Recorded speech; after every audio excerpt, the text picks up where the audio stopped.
If you play one Rebel, you play us all.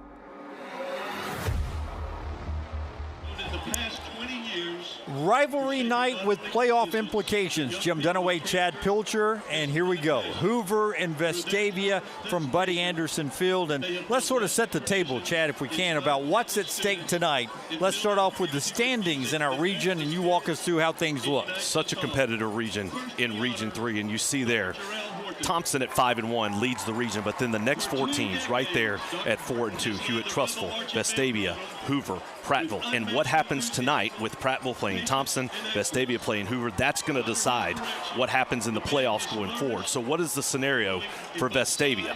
What the goal is tonight, obviously, is to win the football game. And if Vestavia wins tonight against Hoover, they'll be the 3 seed in the playoffs and travel to Auburn in week 1.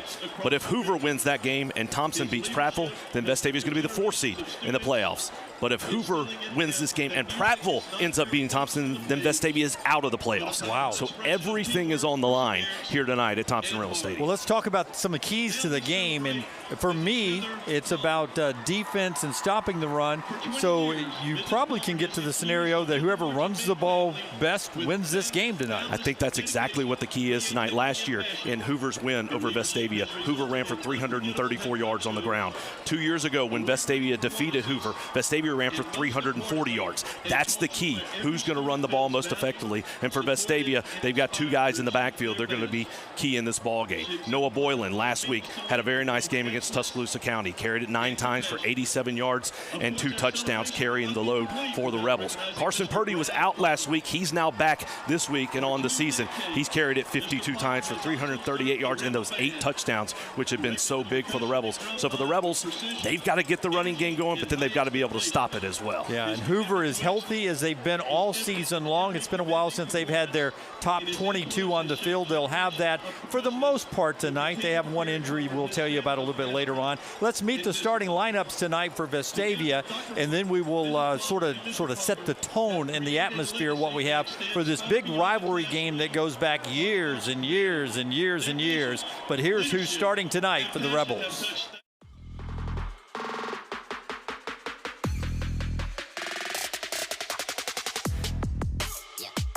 Rush Harper, defensive end. Haynes Bridges, nose guard. Josh Arundel, defensive line. Paxton Ussery, defensive line. Parker Simpson, cornerback. Matthew Patillo, corner. Gray Manown, linebacker. Nick Williams, linebacker. Daniel Richardson, linebacker. Owen Wilbanks, safety. Walker Hogue, safety.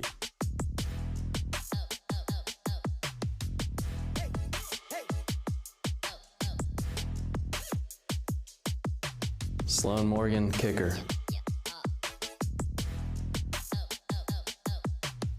Copeland Styles, offensive line.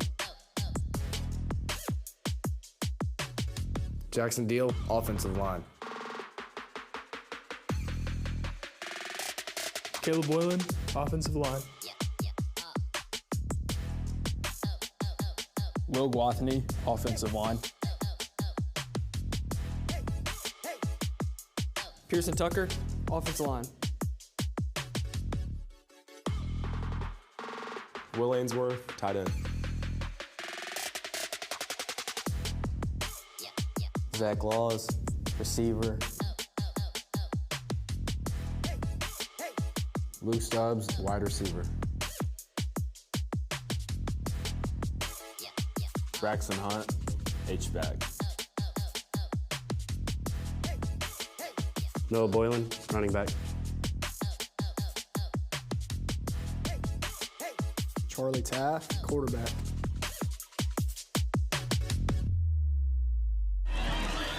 And as you saw in the starting lineups there, quarterback Charlie Taft back in action tonight. He's going to give it a go.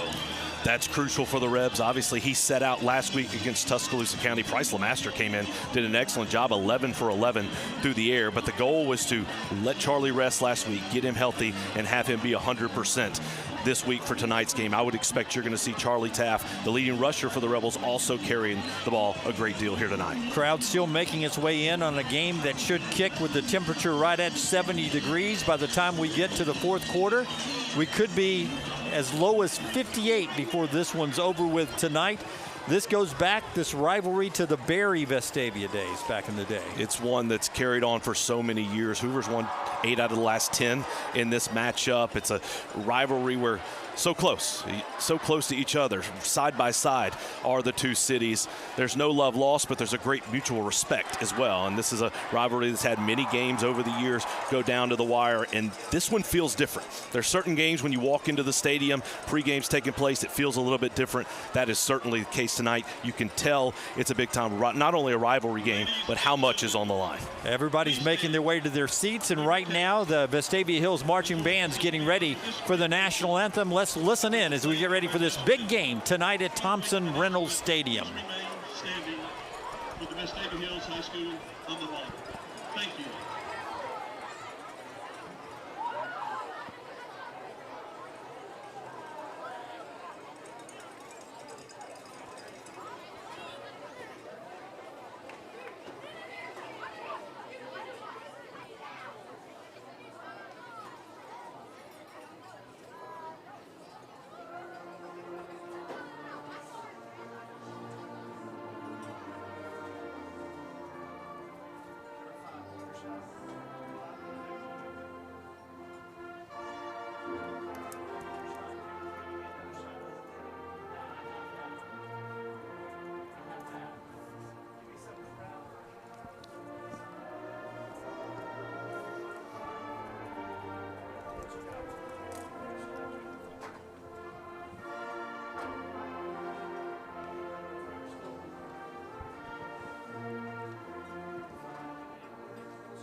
The Vestavia Hills Rebel Marching Band with the national anthem, and we're getting close to football. Let's talk a little bit about another key player on the defensive side tonight for Vestavia that may be key in shutting down that Hoover running attack. Yeah, Vestavia's defense is going to have to play really well, and Daniel Richardson has stepped up to the task all season long. He leads the team with 44 tackles. He leads the team with 3 pass breakups. He leads the team with 3 interceptions, and especially these last 2 or 3 weeks, Richardson has stepped up big time. He's been all over the field. He's going to be key tonight. Another key for this Vestavia defense is Nick Williams is back. He's been out the last couple of weeks with an injury. He is back for the Rebels, so he'll be on the field tonight, and they're going to need everyone that they can get because there is a dynamic duo in the backfield for this Hoover offense. J.R. Mosley is a running back. Last year, he had over 120 yards against the Rebels in that region game last season. And C.J. Cowley, this is only a junior, but he's ranked in the top 300 recruits in the nation by ESPN. He's coveted by everyone. He transferred over to Hoover from Spain Park and has just been dynamic. He missed the first half of the season, and if you notice, that's when those losses for Hoover came, is why Cowley was not in the lineup. Since he's been back, they have not lost. So it's a great offense for this Hoover team, and it's a great matchup. It's Hoover is number 5 in the state. Vestavia ranked number 2. And so for Vestavia, the last time they were ranked that high in the Alabama Sports Writers Association poll was 2010, weeks 5 and 6 in 2010. The last time they were ranked that high, this late in the season was 1999 and then 1998, where they started out the season ranked number 2, finished at ranked number 1, and won a state championship. So 3 times in the last 27 years, Vestavia has been ranked 2 or higher, and this week they are ranked number 2. Hoover will be with the black helmets. They're rode all whites with some orange trimmings on it. And then Vestavia waking up one of their great uniforms with the red helmet, the red jersey, the gray trousers, the white numerals. And the captains tonight for Vestavia, Grayson Harper, Charlie Taff, both of those guys are back, Grayer Manown, and then offensive lineman Pearson Tucker. They'll be the captains tonight for Vestavia. They're waiting on the Hoover captains to make their way out for the coin toss, as you get a good look at the captains right there. Traditional, no smack talk on the big signage from Vestavia. There's the Hoover sign. They've got their saying, Santa's coming, early playoffs, here we come. Meanwhile, on the other side of the field, just simply the logo and the Rebels as they're lined up behind, getting ready to make their way onto the field.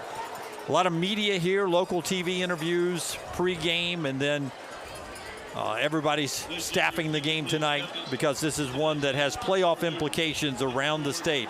They're watching this game tonight and the outcome down at Central Phoenix City and down at Auburn and other places in that region down there. And if you look at the playoff bracket, we mentioned it, Region 3 matched up with Region 2, but of all 16 playoff seeds, the only 2 that are already set is Central Phoenix City as the number 1 seed out of Region 2 and Auburn as the number 2 out of Region 2.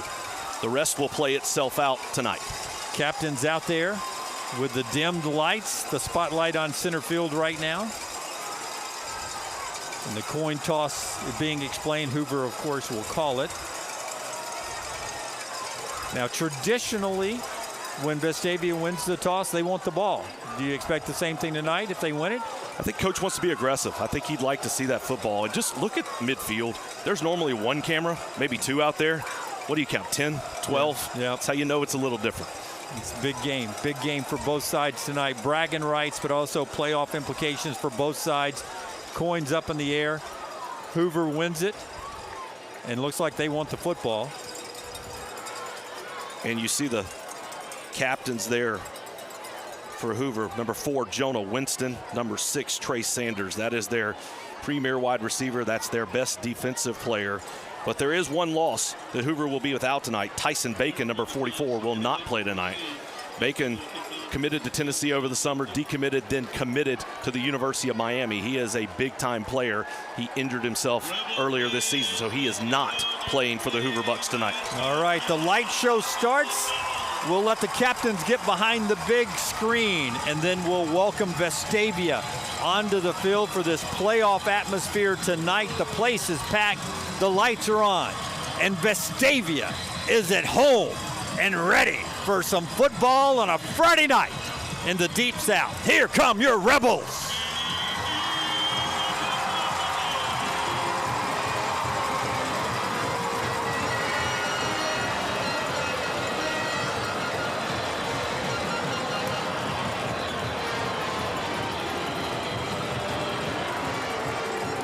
All right, so Vestavia will kick this thing off, and right out of the gate, the defense will be tested to stop this bruising running game. You mentioned it. Mosley and Cowley, 3 and 26, and they present different problems. Mosley's the reliable bruiser. Cowley's the explosive guy who can take it to the house. Both of those guys could end up playing in the SEC. Definitely we'll see Cowley one day in the SEC. He's the kind of guy that you could see on a Saturday at a place like Jordan-Hare or somewhere else. Bryant-Denny, Neyland, the Swamp. He's got that kind of talent. Yeah, these backs are incredible, but the receivers are just as good. We mentioned Jonah Winston, what he's capable of. Jeremiah Tabb, number 2, a senior wide receiver, might be the best receiver of their group. And then number 0, Hunter Pardue, will make big plays as well. This Hoover offense has dynamic players at the skill positions. So for Vestavia, they've got to be able to limit that and avoid those big plays. Man, we're glad you're with us tonight here on the Rebel Nation Sports Network. Again, we're student run and operated, but even the students that are running our operation tonight are fired up for this rivalry game. Vestavia will kick it off. Moving left to right will be Hoover. And we're going to get this thing going. Everybody on their feet. Not just the students tonight. The parents are on their feet. The band's on their feet. The helmets are in the air on both sidelines. Here's the kickoff tonight. And we're underway. A little onside kick, batted around. It's up for grabs, and Hoover may have got it right at the 33. They had a shot at it. Coach Evans told us he was going to be aggressive tonight, goes for the onside kick to start the game, and Vestavia had a chance to get that football, went up, and the ball just hit off the hands of the Rebel kick team. I didn't catch the number, but wow, what a huge play. And really with the good bounce and the deflection that they got, it's not terrible field position that they give up. So Coach Evans told us he would be aggressive. He does that to start the ball game, and now Hoover will start their first offensive series on the 33-yard line. Really a great kick from Sloan Morgan there to give Vestavia a shot. Now let's see if the defense can hunker down and we get a little stoppage here. A little chain problem over there. It looks like they're having a tangle problem on the far sideline. Let's go to the keys to the game for the Vestavia defense. What has to happen for the Rebels to be effective here tonight? Limit the big plays, cause negative plays, especially in the run game, and if they can force turnovers. Last year in the game, Vestavia had 2 turnovers in the first quarter of that ball game. Vestavia's defense up on the line, showing a little pressure. Caleb Freeman is their quarterback. Hand off right up the middle off the left side. That is Mosley, the bruiser, breaking tackles. Big 14-yard gain right off the left side. Yeah, Owen Wilbanks makes the tackle to save a touchdown, and that's the kind of plays that Vestavia has to avoid. Hopefully that's a little nerves getting going, because that's a really good start offensively for Hoover. Good to have Wilbanks back, but that's the kind of running you're going to get tonight from Mosley. They're lined up, same formation. Handoff again left side this time. The Vestavia defense is there, 24. That's Harper with the tackle. And one thing Hoover's done a lot more is run the football. Their quarterback, Caleb Freeman, only threw the ball 9 times last week in the win over Thompson. 2nd down, 7 for Hoover. Opening drive of the game, no score. Once again, run right off the left side, breaking a couple of tackles again is Mosley. He's going to be right at the sticks, and another 1st down for Hoover. And Vestavia's defenders, they are there in position to make the tackles, but so far, Mosley's done a really good job of breaking through those tackles, being able to fight through them and pick up extra yardage. And now Keelan Jefferson checks into the ball game at running back. So Jefferson is number 23. He stands back with Freeman now. And Jefferson's going to get it, hitting the backfield for a loss, going backwards in a big defensive play. Paxton Ussery just blew up the offensive tackle, got into the backfield, and that's the type of plays the Rebels need, especially in the early going. And just like that, Jefferson goes out, C.J. Cowley comes in. We'll see how poised the Hoover coaching staff can be on sticking to the run now behind the sticks. 2nd down and 12. Will they try to risk the biscuit and throw it in the air?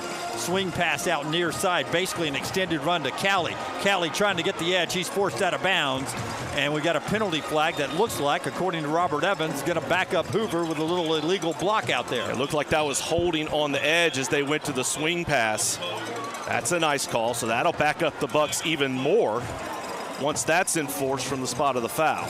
So a decision from Robert Evans and the coaching staff. Do you take the penalty or do you want it to be 3rd and 7? They're going to back them up. That was the first pass from Caleb Freeman. He's a transfer quarterback from Pleasant Grove. Last year in this game, Hoover's quarterback was Mac Beeson. He was a transfer from Gardendale. Vestavia's quarterback tonight will be Charlie Taff, who grew up in Vestavia. Keep up with that. 2nd down and 20. Clock running, 1st quarter, 10:14 to go. Swing pass out with blockers, but Vestavia has the numbers. Got to make the tackle, and do right at the line of scrimmage. That's big. Number 26, Walker Hogue out there. Hogue playing out at the corner spot, did a great job of holding up the block, getting to the backfield, and making the tackle. And that's what's important. When you force negative plays, that changes the entire script for an offensive play caller. And now that puts Hoover in a 3rd and long situation. So for the Vestavia secondary, you must keep everything in front. Winston Tabb and Purdue are the big receivers that are out wide. Freeman drops back, screen pass. They've got blockers out in front, but we got some real estate to our advantage. Can we get a tackle? We do, short of the 1st down. On the bottom of the pile there is Daniel Richardson making the tackle, forcing a fourth down. They're not hesitating. They're shuffling in what looks to be an offensive line that will go for it on fourth down. Yeah, and a little frustrating. Vestavia only rushed 2 there. Got the screen pass, only rushed 2, but not able to make that tackle. Fourth down. Fourth down and 3. They'll look over for a play call as Freeman looking to make the adjustment. Mosley's back there with him. 2 receivers top side. They bring Anderson Clark, the tight end, back into the formation. A little power set to the top of your screen. Vestavia stacks the line. We got a timeout called by Hoover on that sidelines as they didn't like the numbers, and Vestavia going toe-to-toe with them defensively right now, trying to get a big stop here. So good start for Hoover on the first couple of plays. Had some big chunk runs that moved them into Vestavia territory, but the momentum shifted a little bit after Ussery made the big tackle in the backfield, then the penalty on the swing pass. A nice gain on that third down play, but this is a big fourth down. We're going to be saying that all night long. Big third down, big fourth down. How are these teams going to convert on those third and fourth down situations? But early in the ball game, you could just feel the energy here in this stadium. This situation on this part of the drive started when Ussery made a great play over there and put them behind the sticks, and that got them out of their rhythm of just doing power run, power run, power run. That was crucial because it broke it up, because Hoover was really in rhythm, moving up and down the field. So now it's a big fourth down play. Obviously, it looked as if Hoover was going to run the football there. You're looking at 4th and a 2.5, long 3. I guess you're right at 3 yards for this drive. For Vestavia, you want to have strong penetration into the backfield, but be careful on the backside, right? They could take a risk, maybe take a shot down the field to one of these dynamic receivers. The ball sits at the 36 of Vestavia. Hoover's opening drive of the night after winning the toss. They've got blockers stacked right side, tight end to the left. Handoff up the middle goes right to Mosley. He's at the sticks, but they're going to say yes, enough for the first down by about a yard. So another set of downs for Hoover. Yeah, he didn't get it by much, but that was a good job of that Hoover offensive line with a push, and good job by Mosley of firing off, filing forward, and picking up that first down. Good look at senior Matthew Patilla, who's out there playing a little defense. They'll now run off one tight end late, so they had 12 in the formation, but no flag there as they let him run off the field. Now Freeman throws near side. It is caught, slipped, and down is Hunter Purdue, who made the catch. It doesn't get a ton of yardage, just 2 yards. Make it 3 yards. It'll be 2nd and 7. Richardson was there and on the play. And the turf monster got Purdue.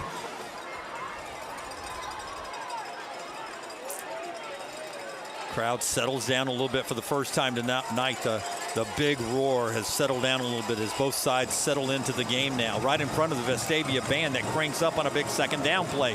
Run right up the middle. There's the big guy again, making a play and pushing them backwards. Whistles blow finally, but right there is big 93 Josh Arundel, the senior, with the tackle. That time Arundel did a great job of coming off the edge, diving in, picking up that play. Maybe lost about half a yard. And you see how Hoover's setting this up. They've got Jeremiah Tabb way out to the outside by himself last time. Now Winston will join him in the slot.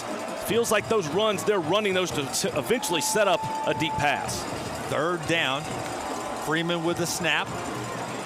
He's going to look to run it this time. Now he backs up. Now he's going to be corralled and taken down. He's going to set up another long fourth down play. Couple of rebels there for the tackle. That included Nick Williams. Right here, you're looking at about a 45-yard field goal attempt. And remember last week, Hoover kicker James Bryant nailed a 55-yarder as time expired to defeat Thompson. So plenty of leg for this kick. James Bryant's out. He's going to put it right at the 35 with his tee. It'll be a 45-yard attempt. Virtually no wind, a slight breeze blowing across his body, neither helping or hurting. The snap, the kick is up, drifting left, just inside the upright good. From 45, and Hoover's on the board. 3-0. Vestavia gets the ball for the first time tonight when we come back on the Rebel Nation Sports Network. Taylor Burton Company, we've been building and remodeling homes in Vestavia Hills since 1986. That's back when shoulder pads weren't just for football. This isn't just where we work. It's home. We live here, we raise our families here. Our kids all wore the Rebel jersey under these Friday night lights. That's why we care so deeply about what we do. Quality, craftsmanship, and community. That's what we're built on. The Hoover scoring drive travels 47 yards and it ends in a field goal. 3-0 Hoover leaves Vestavia, 6:30 to go first quarter. That's a win for the Vestavia defense. You don't convert on the onside kick, give them decent field position. Hoover starts out with some big runs, gets into Vestavia territory very quickly, and then the Vestavia defense really answered the bell, able to get some stops and force the field goal. That's a win for the Rebels early in this ball game. Vestavia started with an onside kick, didn't get it. As Chad was saying, we'll see if Hoover plays it straight up or if they try something right here on the kick. They'll kick it away, heading towards the end zone, taken by Laws right at the goal line. It'll be a touchback, as he was about a yard into the end zone when he caught that one. So Vestavia will set up with Charlie Taft back at quarterback. That's crucial. Let's look at the offensive keys to the game. Chad, what are you looking to do tonight? For Vestavia, run the ball. Last time when Vestavia defeated Hoover, quarterback John Paul Head ran it 32 times for 211 yards. I think you're going to see Charlie run it 20 some odd times. Sustain drives. That means converting on third down and avoid the turnovers. The Rebels, to have a chance to win, they cannot turn the ball over. 8 guys in the box for Hoover. Charlie Taft's going to keep it on the very first play, get positive yardage, but not a lot as he goes near side here. Noah Boylan was in the backfield, went with the play fake to the offensive right side, and then Taft kept the football, and very quickly Vestavia back up, ready to take the snap.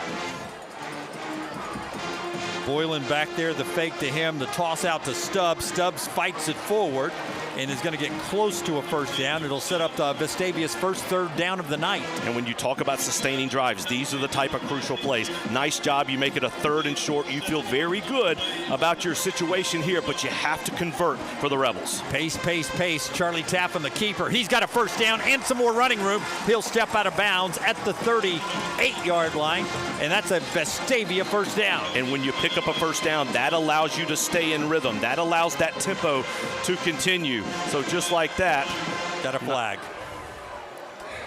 Got a flag. Holding on the offense. Didn't see a number there, so they'll back him up. And that's a huge penalty. I mean, that's a drive where you pick it up and now you go all the way back at a 3rd and 11. Instead of having a first down up around the 40, tempo, momentum, you're moving. Now you've got to probably put the ball in the air and try to make something happen. Just a huge penalty for the Rebels on this first offensive series. 3rd down, we're going to call it 10. The ball is going to be placed right back at the 20-yard line. Receivers everywhere, empty backfield. Taft looks, throws over the middle. It is caught and then immediately tackled is Boylan. And it's going to be a 4th down. Got some of the yardage back, but offense is staying out there right now. Can't imagine Coach would go for this here. 4th down at about 5 yards on your own 25. They've got a punt team is also on the sideline, ready to run on if needed. Play clock is at 20, so plenty of time to make that shift. Hoover does have a return man back also. That's what I was about to say. So they've got 10 guys up front on a 4th and 5. Now they're going to run. And that was offsides. They got him. Yeah. Hoover got him. Vestavia got him and picked up the first down, and that's why you do that. Yeah. That's why you keep the offense on the field to see if you can't get them to jump, and they did. So Vestavia makes a huge mistake on the holding penalty, then Hoover makes a mistake on the offsides. They were running off, and one of the Hoover defenders plowed into one of the Vestavia guys, basically tackling him. He was fooled and thought maybe they had snapped the ball. Can't blame the kid. He thought, man, they must be running a sweep play. And he fired off and hit him, so that's going to be a first down. First down, the ball, that drive started at the 20. Yep, so there we go, first down at the 31, so Vestavia keeps the offense out. Big guy stacked back in the I formation. Now they run Harper over to the other side. Another motion man, handoff goes to Stubbs, and they blow that play dead. Goodness gracious. Late whistle on a procedure penalty. So a lot of penalties in the early going here in this one. Look, this is different. It's louder here than it has been all season long. The nerves are bigger probably than they all have been all season long. So all that obviously playing into this ball game early in this first quarter. Again, and you look at the amazing camera work of our students as we take you inside the game, the cheer team doing the work tonight, keeping the jam-packed student body on their feet. First down 15 for the offense out there in their first drive. Taft's going to throw it over the middle. It is caught right at the first down marker. That's number 8, Grayson Harper, in harm's way. He brings it in. Nice play call. Grayson Harper running over the middle, took a shot as he caught that ball from Charlie Taft. Excellent throw and catch, and the Rebels move the sticks. Right down the seam he went. First down, Vestavia. Now Taft on the keeper. Finds a little seam and works his way for 11, 12 more yards down to the 45. Showed pass to the outside as if they were going to throw a quick slip screen, and instead Taft kept it that time. But when he showed pass, the defense spread out to run out there where the ball might go. Another first down for the Rebels. Pace, pace, pace. Man in motion. Taft's going to throw again, looking downfield, throws outside the numbers, incomplete. Really throwing it away, though Harper was out there trying to bring it in. Yeah, well defended in the secondary that time for Hoover. There was really nowhere to go for Charlie Taft. Mike could have checked it down to Boylan to pick up a few yards, but smart play, throw it away, don't make a mistake. Want to continue this drive, continue moving forward, pick up another first down, and then you're getting close to field goal range. Second down and 10 at the Hoover 45, 3-0. Hoover leads it 4:06 to go in the first quarter. Fake the law, inside handoff. That's Harper again with running room. Harper, physical, down to the 25. Did the ball pop out? They're saying he was down at the 25 before the ball came out. The Rebels living dangerously on this drive. Had the penalty earlier, but got another one back.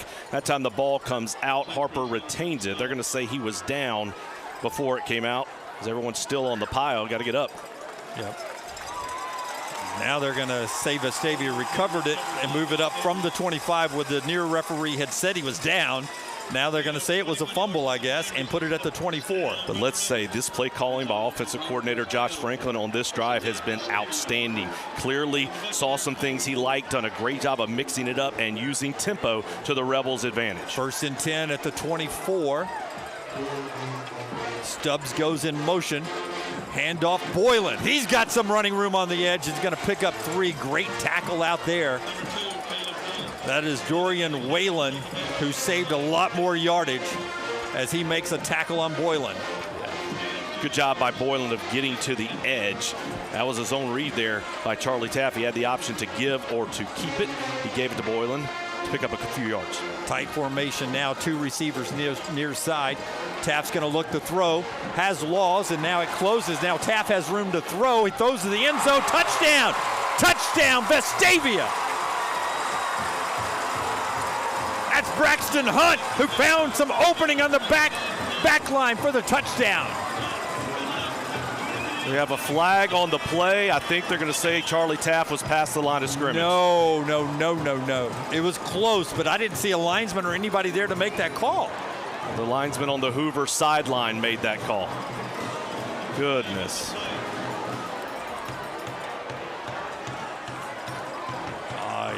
It was close. It was close. That's a really big call to make right there in that spot. That comes with a loss of down, too. 5-yard penalty, loss of down, and you take 6 points off the board. Huge call. And the referee from the back called it. That's such a hard call to make when you're not on the line. So the referee behind the play made that call, who's not looking down the line of scrimmage. Yeah. I knew I didn't see any linesmen there to make that call. That's not his call. It's not his call. It's not my job to referee, though. Third down now and 10. Taft's going to swing it out near side. Boylan's got this one. He lowers his helmet. It's going to barely get back to the line of scrimmage. Maybe a yard. It'll set up a 4th down. Yeah, and Vestavia's going to go for it here. You're looking at, well, they're sending Morgan on. Wow. Yeah. You're looking at a 41-yard field goal attempt for Sloan Morgan. That's probably at the edge of his range. He was making them easily from 45. In warm-ups. He's going to, in warm-ups with no rush. That's a big difference. 42-yarder. It's going to be official here. 2:28 clock running, 2:27 first quarter. Morgan, foot into it. It's blocked. It was a low kick. Morgan's going to fall on it. Actually, it's going to be the holder, Lemaster, who falls on it, and the kick is blocked. So it's a takeover for Hoover. Their defense stands. Let's pause for a quick timeout on the Rebel Nation Sports Network. There are no shortcuts on the road to success. It's forged by confidence, purpose, and determination.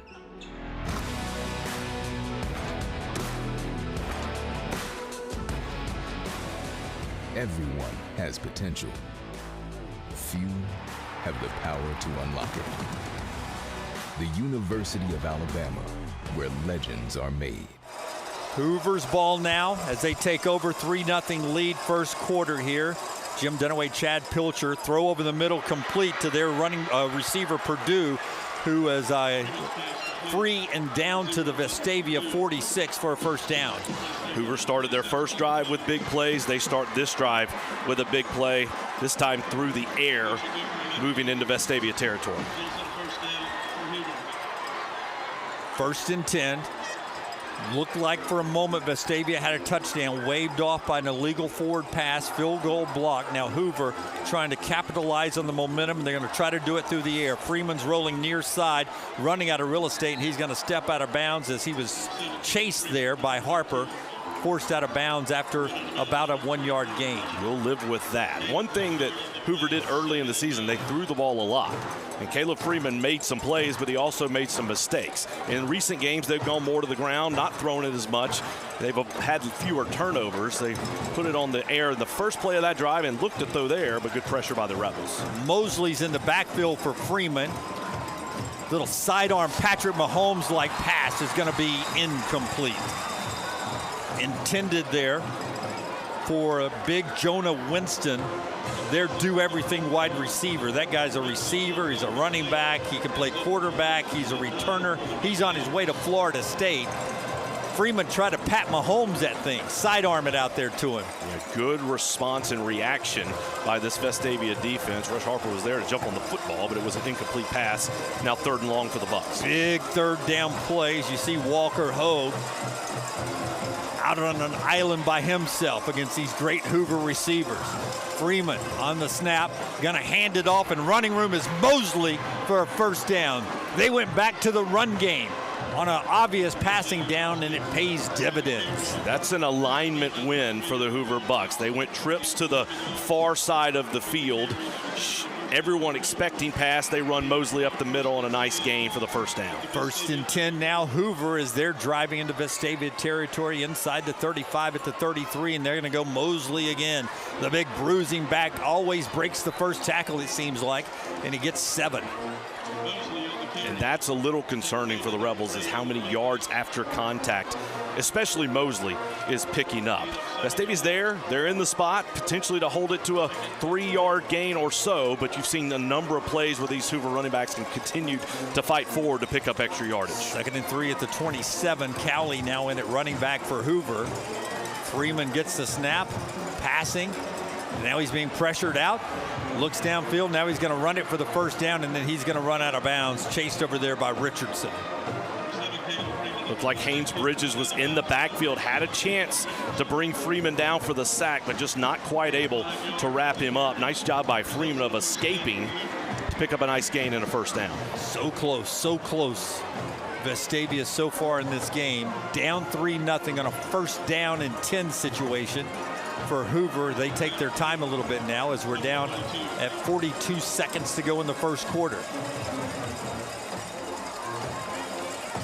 Hoover's had the ball most of this quarter with 2 drives, pass out near side, great tackle out there. Jonah Winston on the reception.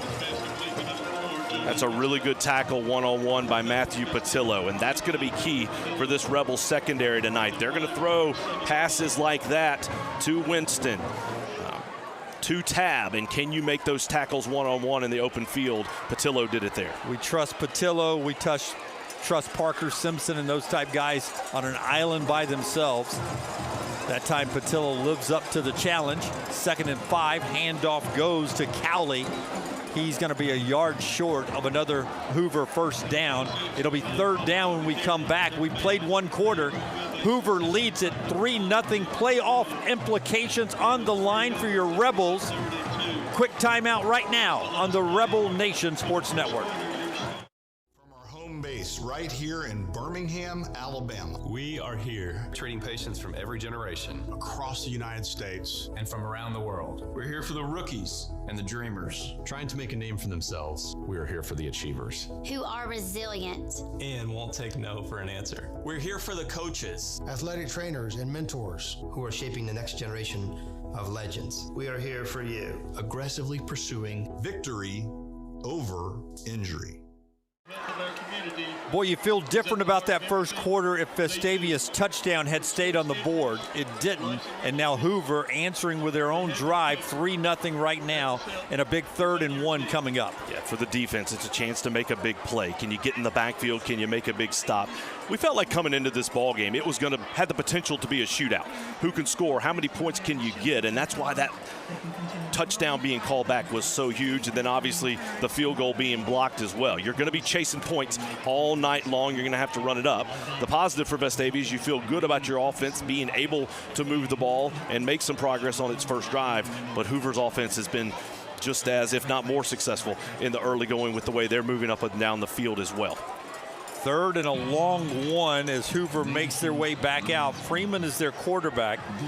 He is a guy that really throws the deep ball well, but if you can get him into passing situations, can occasionally turn the football over. Vestavia, opportunistic defense all year long, and usually when there's been a much-needed interception, it's been Daniel Richardson who's been there. 8 in the box right now, power formation, but they're going to throw it. Lob, fade, near side, touchdown. As a little hand fighting going over there, Jeremiah Tabb comes down with it for a touchdown. Robert Evans wanted a little push off there. He does not get a flag from either one of the officials, and Hoover gets 6 more. Tabb is a guy that's just a dynamic receiver. He's ranked the number 52 overall prospect in the state of Alabama. He has offers from schools all over the country, and that time it's one-on-one, and that's the concern. It's just the dynamic, how big and strong these Hoover receivers are one-on-one. They win the battle, and they put up 6. Extra point coming up. It is up, and it is good.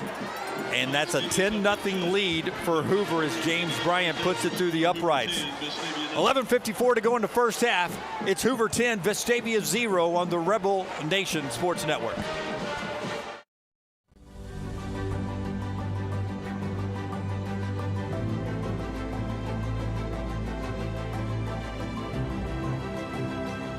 For more than 50 years, Senator Jabbo Wagner has served Alabama with honor and called Vestavia Hills home. Thank you, Senator Wagner, for your historic legacy of service. Look at the special teams for Vestavia as they come out on the kick return. You'll have Laws and Stubbs back deep as Hoover gets ready to kick. And Chad, 10-0, crucial moment in the game early on. Last week it was 33-30. Hoover beat Thompson. You sort of felt like you needed that kind of score if you were going to beat Hoover this week. And for Vestavia, you can't panic offensively. Keep doing what you're doing. If you look back on that last drive, Vestavia moved the ball up and down the field. They just had the penalties, and that literally cost them points and then also hurt the drive in the early going. So you have to just continue to believe in what you're capable of doing, run your offense, and be effective doing so. Bryant's kick short this time at the 5. Laws has it out to the 20, 25. He wiggles his way to the 30. Now he fights his way out to the 34-yard line is where you're going to put him down. That's a great return by Zach Laws, a little boost for this Rebel offense to start out. Good field position, and as we said, Vestavia moves the football on that last drive. They had 68 yards moving down the field through a touchdown pass, but Charlie Taft deemed to be past the line of scrimmage, so that was called back. They had a lot of good plays. They just can't panic. Remember the Trustful game when it got to be a 2-score difference? Maybe we got out of sync a little bit. Let's keep the poise now. Handoff near side with running room. The big bruiser there is Purdy. His first run of the night gets him almost a first down. He gets 9. line. And that's how you start a drive for this Vestavia offense. If you're in second and short, that gives you so many options on this next play and allows you to get going with the tempo you like to play with. 2nd and 1, fake the handoff. Now Taft looking, he's going to throw it away over the heads near side of Purdy and Laws. Incomplete, 3rd and 1. They had that play blown up. Yeah, good pressure by Hoover in the backfield. Joe Johnson leading the way. But when it's 2nd and 1, that's what you can do. You can take a shot. See if you can't get something down the field, knowing that you have a short yardage play to receive another set of downs. Well, you got to think Robert Evans will be aggressive tonight. So 3rd and 1, do you do something physical right up? Nope, they go 3 receivers top side. Taft by himself in the backfield. They've got 4 down linemen, 1 guy in the box. Now a little shift going left side. Taft on the draw with some slant blocking, fighting forward, 1st down Vestavia.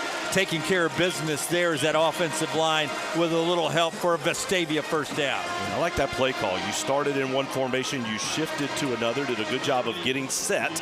And while Hoover had to shift their defense as well, Taft able to move forward to pick up that 1st down. All right, 1st and 10. The ball's out to the 46 of Vestavia. Receivers at top and bottom. Power formation, handoff is Stubbs. He fights his way forward. Make that Purdy correction. Purdy with the run, and he gets his way down to the 41. That's another Vestavia 1st down. The most positive thing in this ball game so far is the way that Vestavia has been able to run the football. We talked about it. For both of these teams, it is key to be able to run the football, and so far they both have. Fake to Purdy. Taft throws a tough pass complete. Down to Harper. He holds on. 1st down. What a shot Grayson Harper took there. Jumps right up, gets the ball ready to go in the next play on a really nice throw by Charlie Taft. But he fit that between 2 defenders inside the numbers. Great throw. 1st down Vestavia down to the 22-yard line. Laws in motion. Taft on the keeper. Following his blockers to the 15, the 10, down to the 5, the 3, the 2, and he's going to be knocked down. And now tempo continues. You see Hoover walking back to the line. Vestavia sprinting back to the line, ready to take the snap. Clock rolling, lined up. Taft, handoff, spinning is Purdy. Purdy's not going to get in there. They want to keep the pace going here. Hoover, hands on their knees as they get up out of the pile a little bit. 2nd down and 1 at the 1, a long one. Substitution here, pulls Laws out. Braxton Hunt goes out there now as another tight end. Almost felt like Vestavia went so fast on that last play, the offensive line wasn't even quite ready to fire off. I think you'll see them take a breath, take some time, and you'll likely see Charlie Taft coming downhill on this one. Okay, they've stacked the boxes, Hoover. Purdy's back there. Motion is Stubbs. Fake the pitch. Taft. Touchdown, Vestavia.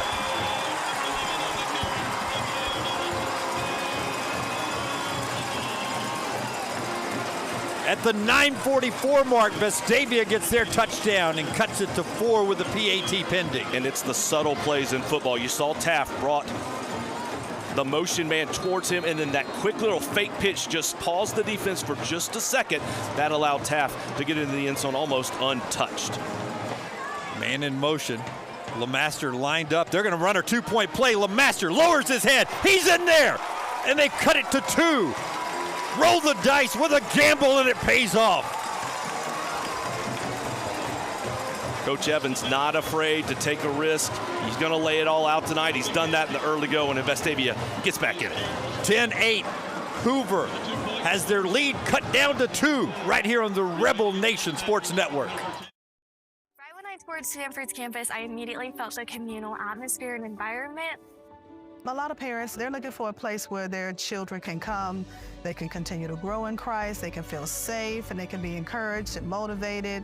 We promise them that when they come, they're going to be surrounded by people who love them, who help them to find meaning and purpose in their life, and who really help them to flourish and become the men and women that God is calling them to be.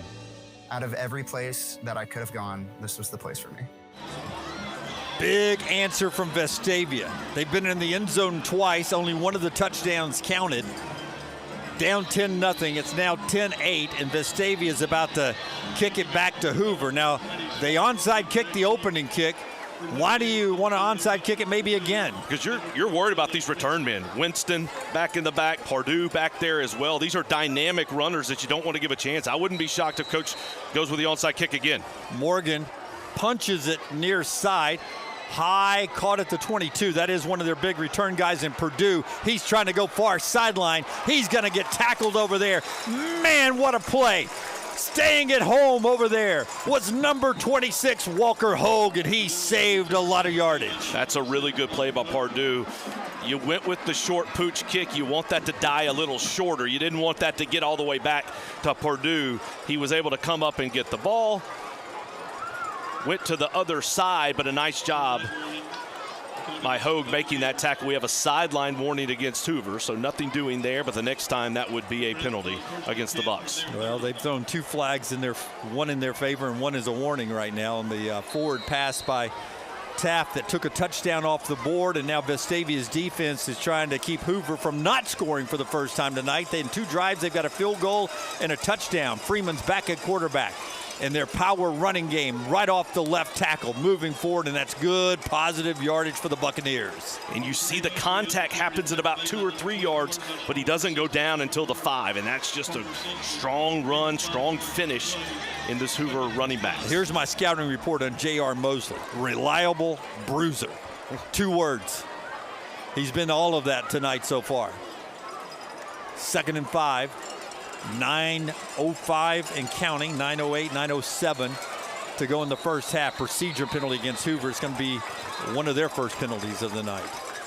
Going to back them up a little bit. They had a hold earlier that put them in a bad situation. This one's going to back them up to a 2nd and 10 and get them behind the sticks. And it seems like just 5 yards, but that is so big when you're having success running the football, because it affects your play calling going forward. If you can just continue picking up 4 or 5 yards a pop, you're going to live with that all day long, but that penalty backs you up. It completely changes the approach. This offense is one of the most skilled offenses in the state. They can score from anywhere. They're at their own 30-yard line. 2nd and 10 right now in their white uniforms with the dark hats. Pass near side is caught out there in a move from Tab. He's still running. Tab cutting back near midfield and across the 50 to the 47-yard line for a Hoover first down. That's the kind of plays you can't have. I mean, Tab's very, very good. You're playing him with a cushion so that if they throw that pass, you come up and make the tackle. Instead, he made a move, got upfield, and moved into Vestavia territory. Well, they're doing a lot of runs after contact and a lot of yards after catches in this first half so far. They're on the move on a first down. It's a running play left side, their favorite play so far tonight. Callie gets some yardage, but the tackle made by Harper and Williams that were there for Vestavia. Williams back in. He's wearing that shoulder brace, but he's making a go. He's not 100%, but this game is this is it. I mean, this is one of the games you come back for and play, so he's gutting it out there at the linebacker spot. 2nd and 7. Play only got 3. You can hold him to 3 yards on that first down play, then it gets really interesting. Robert Evans with a late defensive audible, a defensive change there. Box is light, and they're going to hand it off because of that reason, right up the middle. That's a spinning move there as Cowley works his way for another first down. So dynamic, and you see him spin. And it's 2 totally different approaches. For Mosley, it's I'm just going to barrel forward. I'm going to get behind my legs and go. And for Cowley, it's the spin moves, it's the juke moves, the way that he's able to move, but he can still run with power as well. I'd like to know if that's a call Freeman makes, and if he sees the light box like Vestavia had, if he goes to that run and not a pass. More of a traditional box now. 4 down linemen, 3 linebackers. Really, you can almost go 8 in a box here on the first down. So Freeman's going to fake the throw. Here comes the pressure. Just miss him. He airs it out for the end zone. He's got a man. Defense is there. The touchdown. What a catch over there by Jonah Winston. And that's 6 more for Hoover. And once again, Vestavia had an opportunity to make a play there 2 different times. You had a defender in the backfield with a chance to bring Freeman down. He was able to elude that tackle, still get the ball off. He underthrew it, recalls Winston to stop, but just not quite able to get there to get the hands up and knock it down. And a great play by Winston on the back end of that one. Winston with a great catch, great speed to get there, but Freeman, with all that going on around his feet, was able to get that cannon arm locked and loaded for a touchdown. The extra point is good. 17-8 Hoover leads it with 7:05 to go on the Rebel Nation Sports Network.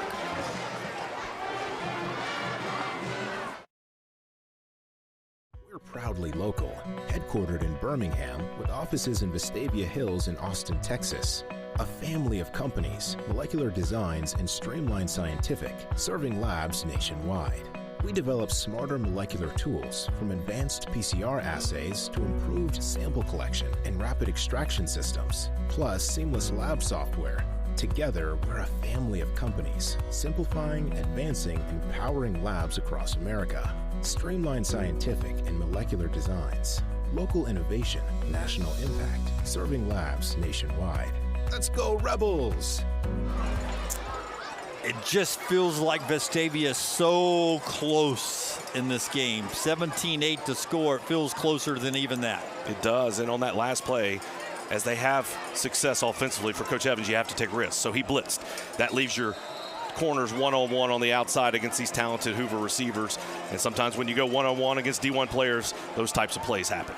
All right, a short kick here at the 10 this time for Laws. To the 20, looking for some room. He is fighting his guts out to get to the 25, and that's where he'll take over with his teammates of Vestavia. 1st and 10 with 6:58 to go in the half. And for the Vestavia offense, just keep doing what you're doing. You've gone down. You've put the ball in the end zone twice. One of those was called back, which obviously, as this game continues, is huge. But you just keep doing what you're doing offensively. You're moving the ball very well. Vestavia has 134 yards of total offense so far, 84 of those on the ground, 50 through the air. Purdy is back there with Charlie Taft. Taft pitches it to Purdy. Fights, makes a guy miss, gets a first down run and works his way out, still running, but he steps out of bounds all the way out across the 40 to the 42-yard line. And that's a big first down run for Purdy. Great start for the Rebels, continuing the momentum, continuing to move forward. This offense is making it happen so far tonight. That's Harper in motion. 2 guys in the backfield. This is going to be a high tackle on Purdy. He's going to slow him down, and that's going to get a flag. I think we'll get a face mask right there. Certainly he was up around the neck, so you would expect that to be a face mask against the Hoover Bucks, and that'll, if that's the case, that'll give the Rebels 15 more. Yeah, got inside the helmet's what he said. Face mask, but you could tell he motioned to another referee, got him inside the helmet. You can't use the inner part of the helmet at all for your tackle, and that's a 15-yard big one for Vestavia. He's going to march him down into Hoover territory at their 43-yard line. We talked about needing to run the football. Vestavia 11 carries, 101 yards on the ground so far in this first half. 1st and 10. Taft with it. Good pocket over the middle. Sliding catch. Complete there. And that's Bryce Lemaster in at receiver, the backup quarterback. We've said it all year. He's an athlete that they want to get on the field. We've seen him on defense. We've seen him at quarterback. We've seen him at receiver. Now he makes that catch to move the sticks. Lemaster doing a masterful job to slide, get low and make that catch over the middle. Down to the 28-yard line, 1st and 10 Vestavia. No problem moving the ball tonight for Vestavia so far, as I knock on wood. Taft on the keeper. Great decision on the option. Down to the 20-yard line. And you see what that run action is doing, all of the movement. The Hoover linebackers, they're freezing because they can't react, because they can't tell where the ball is going. And all that motion, just like it has all season long, is allowing the Vestavia to be very successful on the ground. 2nd and 8. Goes near side. That is Purdy. Look at that man work his way down inside the 10-yard line. Carson Purdy, Charlie Taft, both out last week to nurse injuries, get well. They have both come out big time running the ball this week. 1st down and goal. Stacked up in the middle there. That one's not going to be a fantastic run. Does good to get back to the line of scrimmage as finally that big Hoover defensive line made its way into the backfield. Well, and that time Caleb Cook, the safety, was coming from the outside as well. You love tempo, but sometimes the tempo allows the defenders to get a running head start on that play. That's what happened there. Good play by Cook. 2nd down and 9. Goal to go here. 5:12 to go. Clock running. Got to score a touchdown here. Field goals are okay. Need some points, but touchdowns are big, big, big. Tapping a keeper with a blocker. Looking his way around the edge. Gets down to the 5-yard line where they'll mark him out the 5. Right on it. And Coach Evans obviously is thinking touchdown. Everyone is thinking touchdown. And so if you're approaching this play that way, it's not I have to get the ball into the end zone. It's how can I put myself in the best position to then get a touchdown on that 4th down. If we score here, that's great, but you're thinking 2 plays to score. 3rd down, ball at the 5, 4:54 as we hold here in the 2nd quarter. The tap, the snap is handed to Boylan. Boylan, touchdown, Vestavia. Wonderful handoff by Taft. He continues to make perfect decisions, and that's another Vestavia touchdown. We thought coming into this game, Vestavia would need to get to 30 to have a chance to win. It feels like this is a race to 40, and who's going to get there to be able to win this ball game. Great offensive series once again for Vestavia. Great drive. They put 6 more on the board last time. They went for 2. This time they will line up for the traditional extra point. They wait and see how Hoover adjusted after getting the 2 the last time. Now Sloan Morgan is out. LeMaster's the holder. Hold is down, the kick is up. It's good. And with 4:50 to go in the half, Vestavia answers again. Hoover 17, Vestavia 14 on the Rebel Nation Sports Network.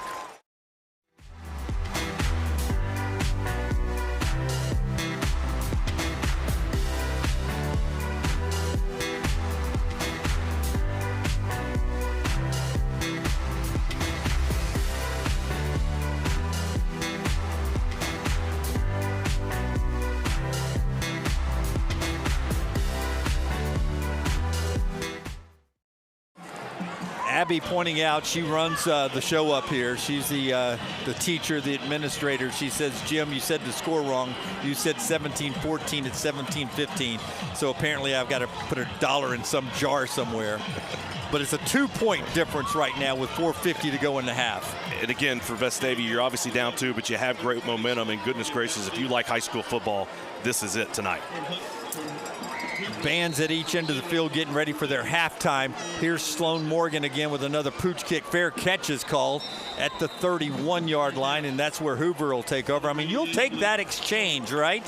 It's like coming back from Europe. Yeah, we'll take that exchange rate to give him the ball at the 31. Yeah, Blake Clark calling a fair catch instead of Jonah Winston coming at full speed. Absolutely, you will take that trade-off for giving up a few yards. All right, now Hoover got the ball, won the toss to start the game.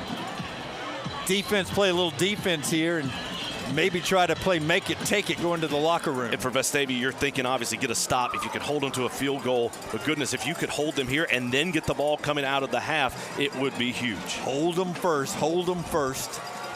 They put trip receivers top side. We've seen Freeman uncock that arm a couple of times.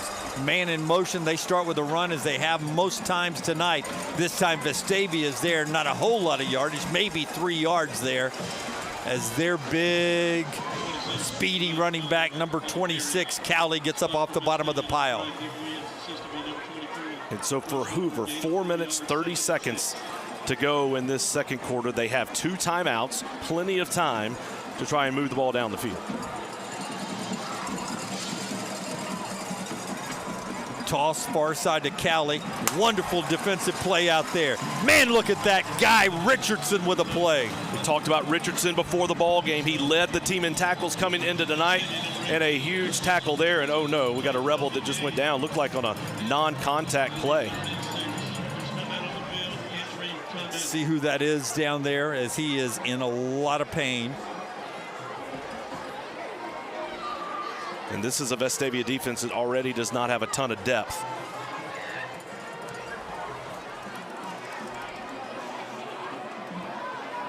Training staff is out there. Let's pause for a quick timeout because they are going to take an extended look at him. This is the Rebel Nation Sports Network.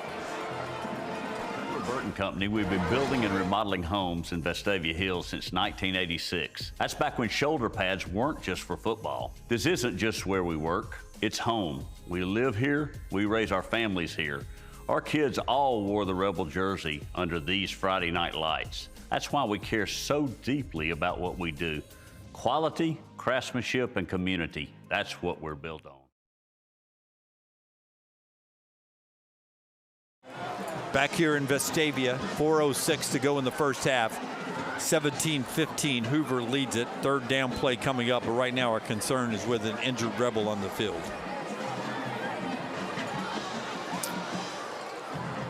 As training staff's out working and paramedics are bringing a stretcher out to a lower body injury. As you see our guys there huddled up on the near sidelines thinking about their injured teammate. And it was hard to see. It looked like he was coming off the field and went down. I'm assuming the injury had already happened. He was trying to get off the field after the play and just went down. Obviously in a great deal of pain and obviously serious because of how the paramedics are reacting.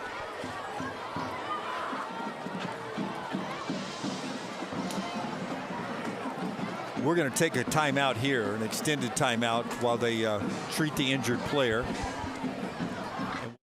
From our home base right here in Birmingham, Alabama. We are here treating patients from every generation Across the United States. and from around the world. We're here for the rookies and the dreamers. Trying to make a name for themselves. We are here for the achievers. Who are resilient. And won't take no for an answer. We're here for the coaches. Athletic trainers and mentors. Who are shaping the next generation of legends. We are here for you. Aggressively pursuing victory over injury.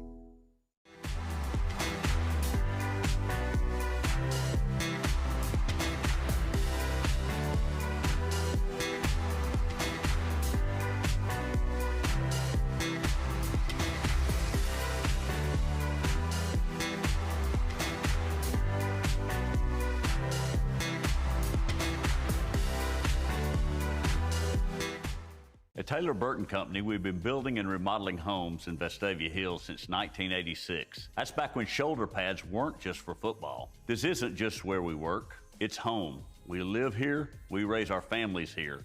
Our kids all wore the Rebel jersey under these Friday night lights. That's why we care so deeply about what we do. Quality, craftsmanship, and community. That's what we're built on. Right when I toured Stanford's campus, I immediately felt the communal atmosphere and environment.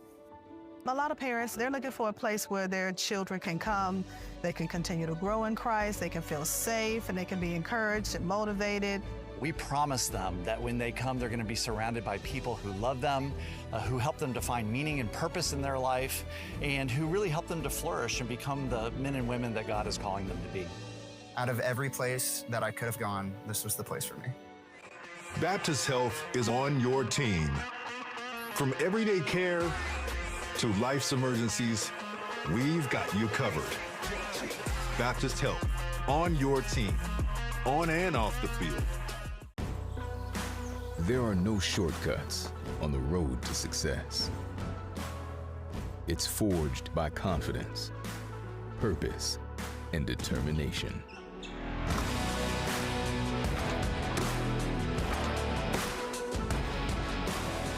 Everyone has potential. Few have the power to unlock it. The University of Alabama, where legends are made.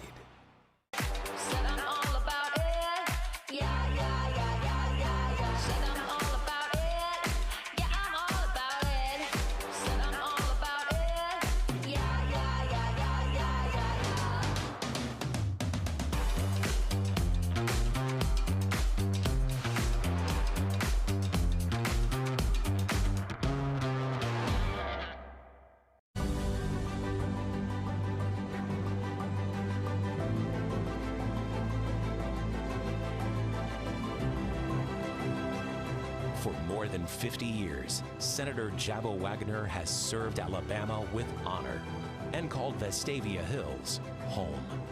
Thank you, Senator Wagner, for your historic legacy of service.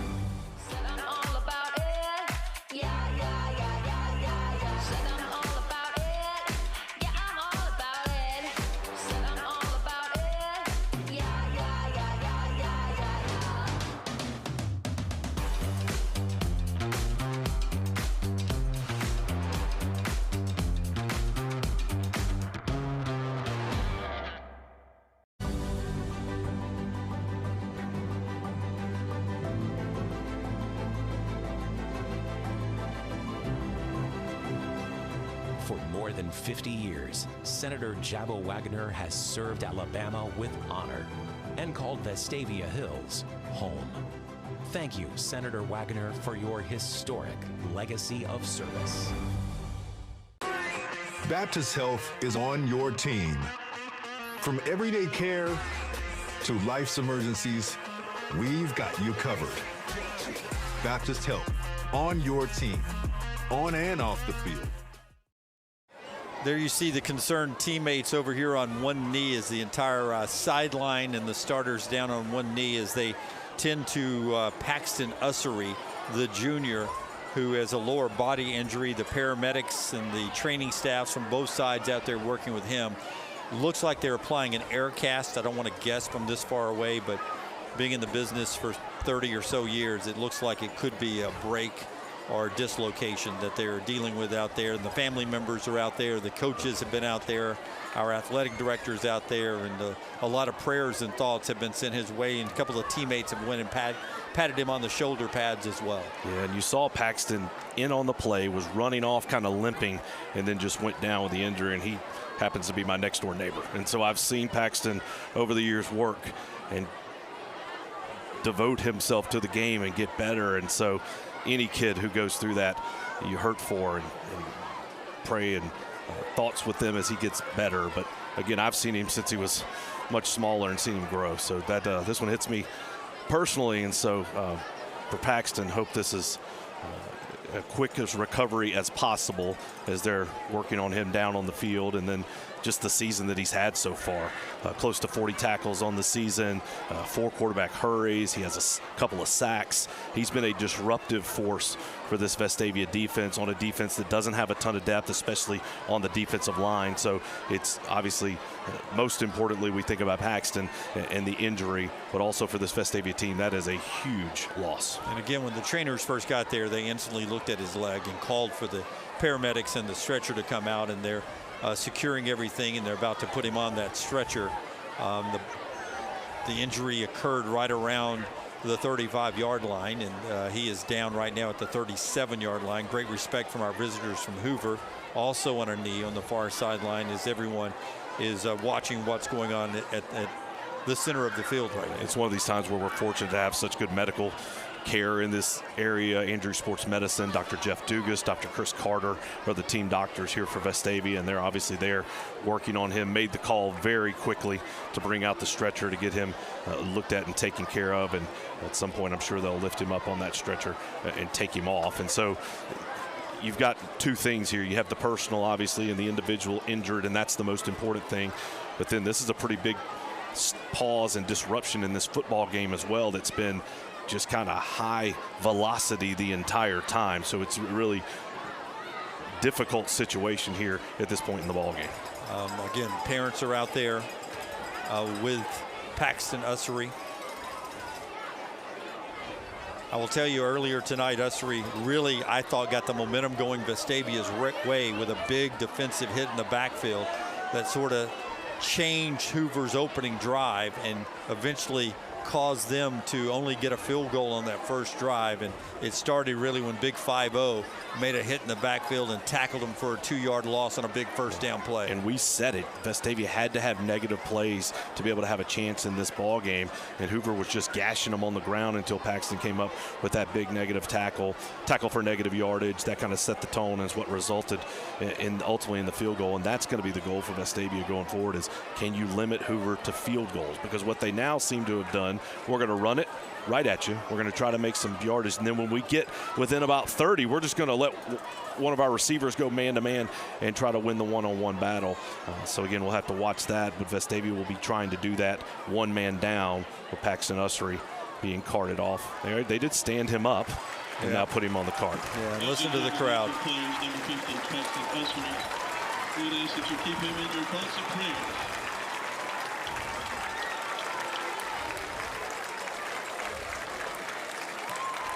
Standing ovation for number 50, Paxton Ussery, as his teammates run out and give him a hug. Great pictures there from our student run operation, our student run cameras. And I do wish we had the replay to see exactly what happened on that play. Again, when you're in the trenches down there, it is so difficult. You've got that initial contact, and this has been a very physical football game. Just hard to tell exactly what happened to cause that injury.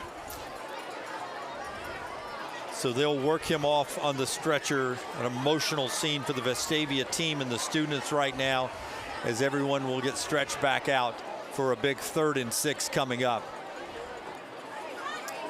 You look to 28, a senior in Liam Borishka, who will come in, and Borishka will come in and have to try to pick up some of the slack. He'll be one of the guys that will rotate in. And Liam's played a lot this year, and he does a great job in backing Ussery up when he's off the field getting a break. As you see Paxton being taken off with his parents and other friends in tow there. Yeah, I think you're going to see several guys rotating in, but what this will also mean is Haynes Bridges, Josh Arundel will have to stay out there even more. So they don't get a ton of rest as it is, but they're going to probably get none going forward, and all the rotation will be at that other spot where Ussery previously was. Borishka is the first one out there, though. I see big 2'8" out there. Tall senior. As they now get Paxton off the field on the far side, and somehow we'll get back to focusing on football after what ended up being a 17-minute break. Yeah, and that's hard. Not only the time that you're off, but that's your teammate. Yeah. A guy that your close friend, and he's going off the field. That's tough, but that's this game. That's happens sometimes, and you got to try and refocus. 3rd down and 6, 4:05 to go in the half. Clock is running as we hit the 4-minute mark now.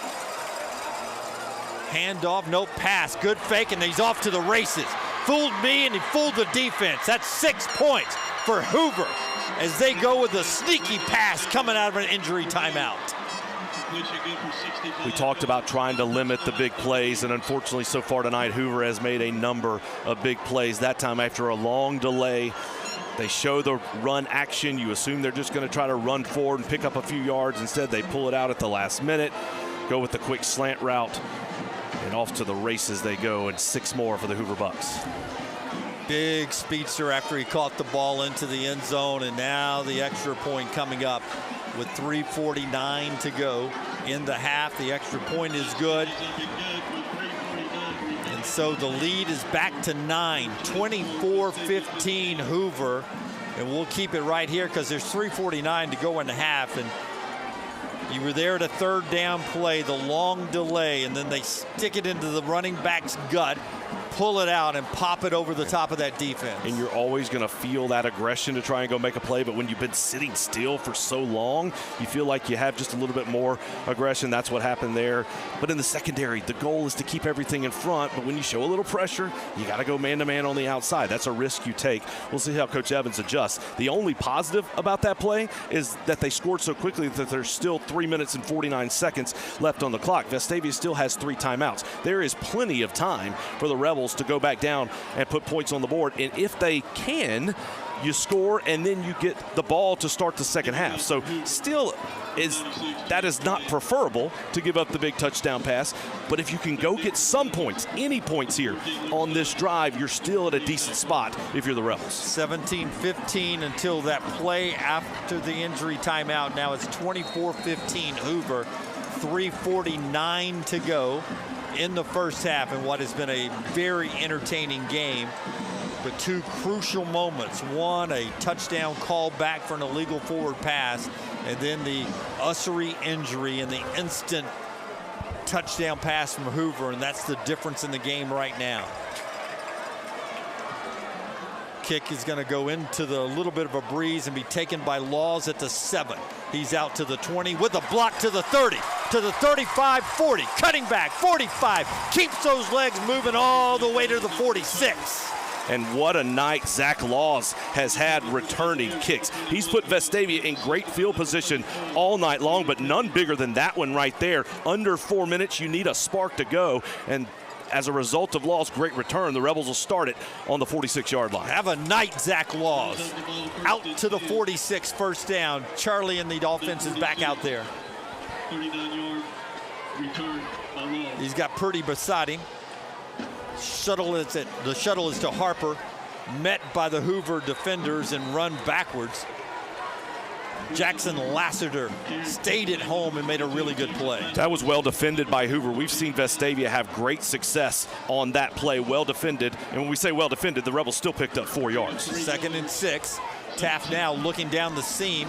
Now he's going to throw off the back foot out of bounds. He's out of the pocket, and it's going to be incomplete. It'll be 3rd down and 6 to go. And he had an open receiver over the middle of the field, just didn't quite see him quick enough and get rid of the football, and as a result had to flush outside the pocket and throw it away. Windows closes quick against this D1 Layton Hoover defense. Again, they're without their best defender in Tyson Bacon, the Miami commitment. He had his own leg injury in the Prattville game. He's out tonight. But they've got a number of players on both sides of their ball that'll play college football. A lot of them on defense. A lot of them out there now trying to stop the 3rd down play for the Rebels. 3rd and 7. Ball sits at the 49 of Vestavia. Taft pressure, screen pass with a blocker, a slip, and then keeps his balance, and Stubbs is going to be short of the 1st down, setting up a decision for Robert Evans at the 3-minute mark on 4th and what looks to be 3, a long 3. Not a great spot there for the Rebels. Thought that was closer to about 2. Instead, they moved him back. It was really, again, well defended by Hoover. I think Coach Evans may let this clock run down and then take a timeout, use as much clock as you can before you make that decision. Now Play clock's at 15. They're moving Stubbs all the way to the near side, getting him on the line. Robert Evans is looking like he may run up and call a timeout. Now he asks for the procedure, and they get it, and that'll be a Vestavia 1st down. And that is the 2nd time tonight that Vestavia has shifted and Hoover has jumped off sides. Earlier it was as they were trying to run the punt team on the field. This time they were simply shifting. Another thing, the play clock is bouncing down there. I saw it go from 7 to 4 and 4 to 2, so there's a lot going on. Typically, that doesn't come into play for Vestavia because of how quickly they work, but the play clock has been dancing a little bit down in the end zones. So right now the play clock's at 15. The game clock's at 2:15 and is running after the penalty. 1st down. Game clock's at 2:07 and running. Taft on the pitch, near side. Now a pass is going to be incomplete. Charlie Taft was the man in motion. The quarterback looked downfield, didn't like what he saw, and then tried to dump it short, and it fell incomplete. Yeah, that's a play we've seen. It's almost that Hoover was ready for that. They saw that formation. They immediately knew what was coming, not fooled at all. But if you're going to take that chance, 1st down's the time to do that. Vestavia is now in 4-down territory on this drive, under 2 minutes, and you're in Hoover territory. Vestavia does have all 3 of their timeouts. Hoover's got 2. They used 1 earlier in the game on a big 3rd down decision they had to make. 2nd down and 10. Man in motion. Taft looks downfield. Now he's going to step up, fakes the pass, runs, jumps over a defender and gets his way down to the 33-yard line. Just about a yard short of a 1st down. It'll be 3rd and 1. I think you'll see Vestavia very quickly get back on the line, run something right up the middle to get this 1st down. Laws coming back to the line of scrimmage, has to get set, and he does. Now handoff with blockers out front. Boy, that offensive line's been blocking so well tonight. Purdy gets the 1st down. New set of downs. They stop the clock at $1:29 till they get the chain set. And Robert Evans and Vestavia, nope, injured player for Hoover. So not a Vestavia timeout. They've got an injured player down. Robert Evans is checking on him, and the Vestavia trainers are out there first to make sure he's okay until the Hoover trainers make their way across the field right in front of the Vestavia bench. And that's Justin Hartley. He committed to Kentucky last week, the defensive end. So he's a dynamic player for this Hoover defense. And we keep using that word, but that's what it is all over this field. Just so many outstanding athletes. We talk about the Miami commitment is not playing tonight, but the Kentucky commitment is. And he does hop up and appears to be walking off on his own. Yeah, good sign there that Hartley dinged up a little bit. Now he slowly makes his way across the field. He's a twitchy, forceful defender that's going to go play at a program for Mark Stoops at Kentucky that's known for just big, nasty defenders that love to muck it up in the SEC. They'll try to do it tomorrow against Tennessee in a big SEC rivalry game. Rivalry game here tonight at Vestavia, too. Hoover leads at 24-15 with 89 seconds to go here in the first half. Vestavia is in the scoring zone, not the red zone yet, but in the scoring zone with the clock running. Law's in motion. Taft gonna keep this one right side. Keeps his feet moving, and he works his way down to the 20 before he's finally pushed back. Great run by Taft to start that drive. 1:10 to go here in the half. Vestavia will quickly get back to the line of scrimmage. Got 3 timeouts. So plenty of time. Yep, and get the ball to start the next half. 1 minute to go. Taft taking his time, very patient. Fakes the handoff to Boylan. Now he's going to go for the end zone. Got a man, just a little overthrown. Stubbs was out there, but he ran out of real estate. I love that play call. Stubbs came in, then runs outside on the corner route. Taft let that one rip, but just a little long and incomplete, and now it's 3rd and 4. If he had wanted to take a little less than 6, he had Boylan in the flats with a blocker maybe that could have gone for a big chunk, but he went for it all and just slightly overthrew him running out to the back corner of the end zone. Now it's a 3rd down and 5. Taft on the keeper, fights forward, first down for Vestavia. Clock stops at 43 seconds while the chains move. Vestavia will get back up very quickly, and I think if you run the ball here, you'll probably call a timeout after this play. Clock's already running. They don't wait for the chains anymore. That's so 1999. Taft slow fakes it. Now he's got Boylan in the flats, throws it out behind him. Boylan double catches it and gets it down inside the 10 to the 7-yard line, and Vestavia will call a timeout with 28 seconds to play. I like that play call. I like putting Taft in motion, running to the outside. That was a really good catch by Noah Boylan. That ball was thrown behind him. He got his hands on it. It popped up. Then he caught it before he went down. Good use of the timeout there by Coach Robert Evans. What you had right there was a defender in distress. He either had to come up on Taft or stay back on Boylan. When he made that step towards Taft, he threw it out to Boylan, and that gets you down now with a couple of shots at the end zone. With the timeouts, you can still run it. You have plenty of time. 2nd and 4. You can pick up a first down just inside the 4-yard line, close to the 3. And most importantly, it's those 2 timeouts. So there is nothing stopping you from running any play in your arsenal here.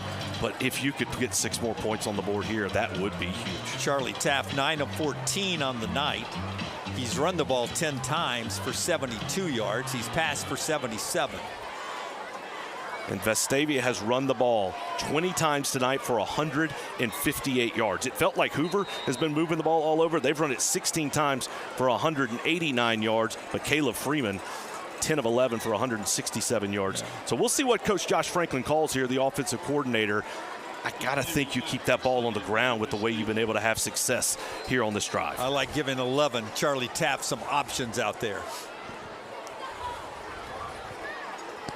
Taft is behind the center, looks over at the coaching staff, and now Hoover, I believe, will take a timeout after they see that formation. I wonder, as Vestavia was hesitating there, if they knew Hoover would call a timeout after they set up. Sort of a dummy formation.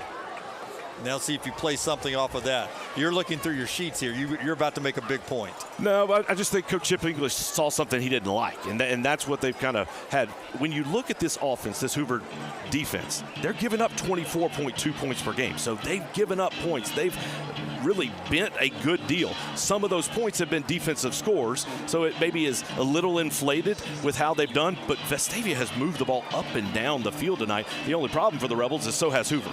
And so this has just been a shootout so far. We thought that had the chance to be the case, but it's been fun to watch if you like offensive football. And if you don't know what's on the line tonight, as we have a little M&M in the background with one chance, it's a chance to secure your spot in the playoffs with a win tonight. Third seed's on the line with a Vestavia win. Yeah, the winner of this game is going to be the 3 seed. If Hoover wins this game and Thompson beats Prattville, then Vestavia still gets in the playoffs, but they're going to be the 4 seed, and that is a tough place to be because of you have to go to Central Phoenix City on the road.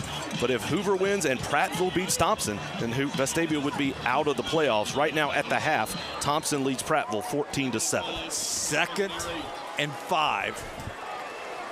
Still can get a first down. The ball is at the 8. 28 seconds to play. 2 Vestavia timeouts. Hoover's got 1 timeout. trip receivers near side. That usually opens up a little run left for Charlie in the game. Let's see, man in motion. Fake the handoff. Charlie's going to keep it. He's got a blocker left side. He's working his way to the end zone. Touchdown, but a flag here. We're going to get a holding call on Vestavia. Goodness And now, gracious. wait, more flags come flying afterwards. Let's see what that is. That may even be more flags against Vestavia. Let's see. That was after the play. Neither one of them are good, but that second one could be killer. One's a hold. Best case scenario will be offsetting. Worst case is they're both against Vestavia. The holding is going to be at the 9-yard line against Vestavia. The other one's going to be some kind of dead ball, unsportsmanlike, I believe. We'll see which side. Holding against Vestavia. Dead ball foul, unsportsmanlike, also against Vestavia. Oh. And both of those penalties will be assessed, I believe. Robert Evans is lighting into an official on the near side. First things first, that is the second touchdown of the night taken off the board for Vestavia because of penalties. Cannot underestimate how enormous that is. The holding was not good. The unsportsmanlike is really, really bad because that's going to take you all the way back outside the 30-yard line. Hoover players applauding the extra 15 yards here. I didn't see what he did. I don't know what you could do to get a 15-yard penalty in a game like this. And that's one of those deals where from the official standpoint, this is a game that is just high intensity, high emotions. Unless there was something just awful, that's not a flag that you throw. So now it is second down, 23 seconds to go. Second down and forever. Got to go to the 4 for a first down, but this really probably right now is just trying to work your way back into field goal position. Charlie with it, looks downfield, throws over the middle, complete down to the 20, inside down to the 19 as Stubbs makes the catch.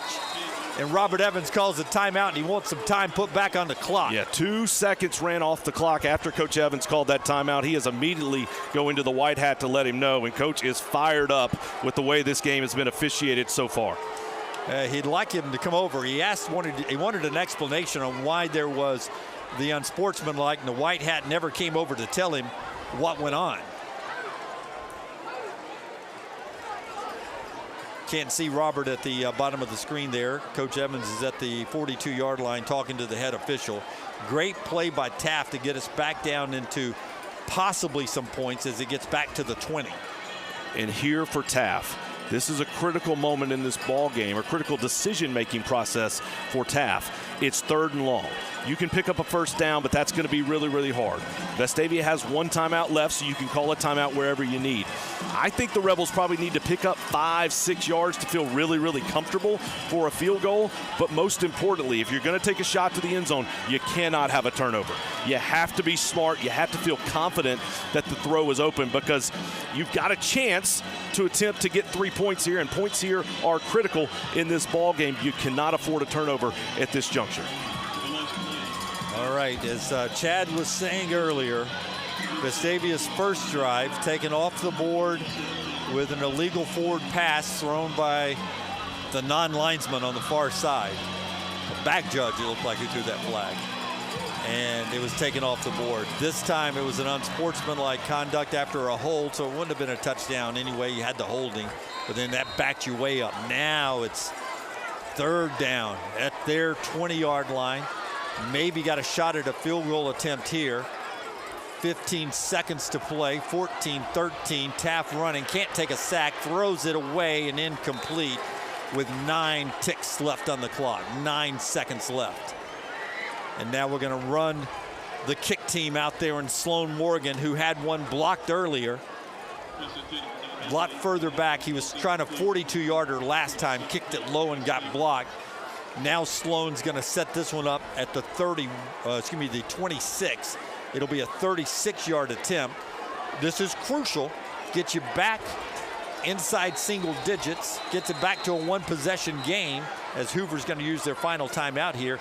and, Chad, you get the ball back to start the second half. So big points right here. Huge at this point in the ball game, and you just can't think enough about the mistakes. Vestavia, 5 penalties, 45 yards, but they have come at terrible times for the Rebels. 2 touchdowns taken off the board. At a minimum, that's a 12-point swing. Either one of those in, you're up at this point. But despite all that, to your point, make this field goal. You cut it to within 8. That's a 1-score ball game, and you get the ball to come back to start the second half. Hoover has not stopped this Vestavia offense all night long. Vestavia has had penalties that has stopped themselves. And so you feel good if you can continue running and being as effective offensively. There's nothing you're going to go in there and change. You're just going to keep doing it. What's most impressive to me is the way that Vestavia has run the football. 20 carries, 158 yards. 24-15, so a 9-point difference. A Sloan Morgan field goal attempt coming up. LeMaster, the junior, the backup quarterback, everything, wide receiver, running back. He's going to be the holder. Brody Glenn's going to snap it.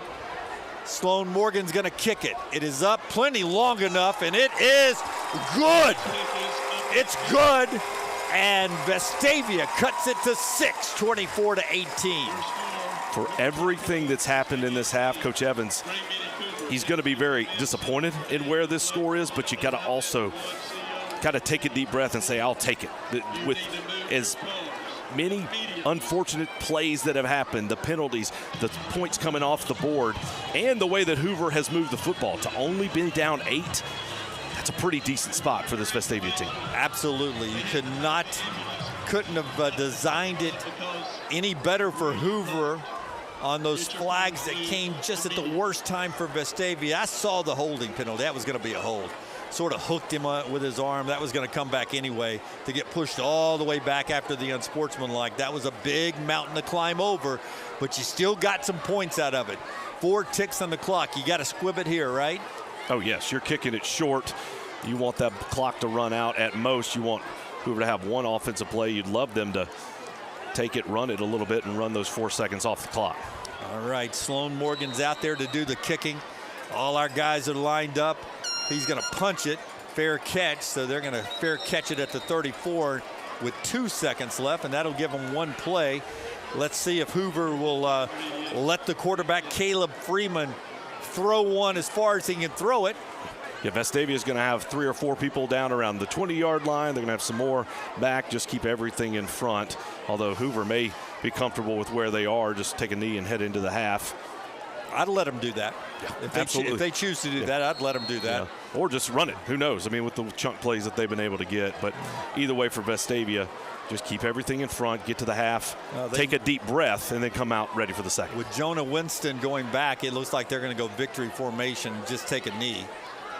And trust me, if you're wearing the red, white, and blue of Vestavia, you'll take this right here. There's the knee. There's halftime. It's a 1-score ball game, folks, with state playoff implications. Hoover 24, Vestavia 18, and we're back in a moment with our halftime ceremonies and the Vestavia Hills Rebel Marching Band all coming up at the half on the Rebel Nation Sports Network.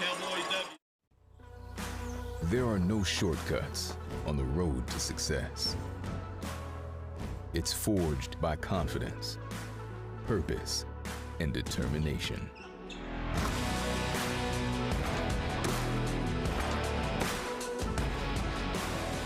Everyone has potential. Few have the power to unlock it. The University of Alabama, where legends are made. From our home base right here in Birmingham, Alabama. We are here, treating patients from every generation, across the United States, and from around the world. We're here for the rookies and the dreamers, trying to make a name for themselves. We are here for the achievers, who are resilient and won't take no for an answer. We're here for the coaches, athletic trainers, and mentors who are shaping the next generation of legends. We are here for you, aggressively pursuing victory over injury.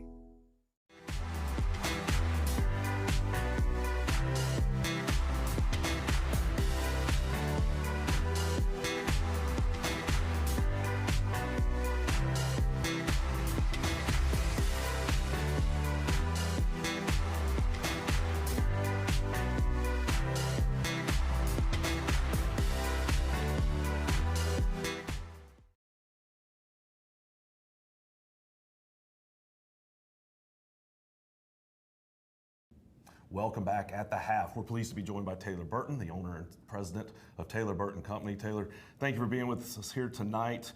Thank you for being a supporter and a sponsor of Vestavia football, but you've been involved and engaged in the Vestavia community for a long time. Oh, we have, yes. Our company builds and remodels in Vestavia we've been in business for 35 years and actually worked in Vestavia for longer than that. My father was a builder in Vestavia and built a lot of the old stuff. And one of the really fun things we do in Vestavia is remodel houses that he built. That was a lot of fun. It still is a lot of fun. And so you've seen the growth of the community and what it means. I mean, just talk about that in your job and then, again, being just a member of this community. Oh, yeah. When we first started, Vestavia was much smaller, much less budget, a lot less to work on, and the high school was smaller. Now we've grown tremendously.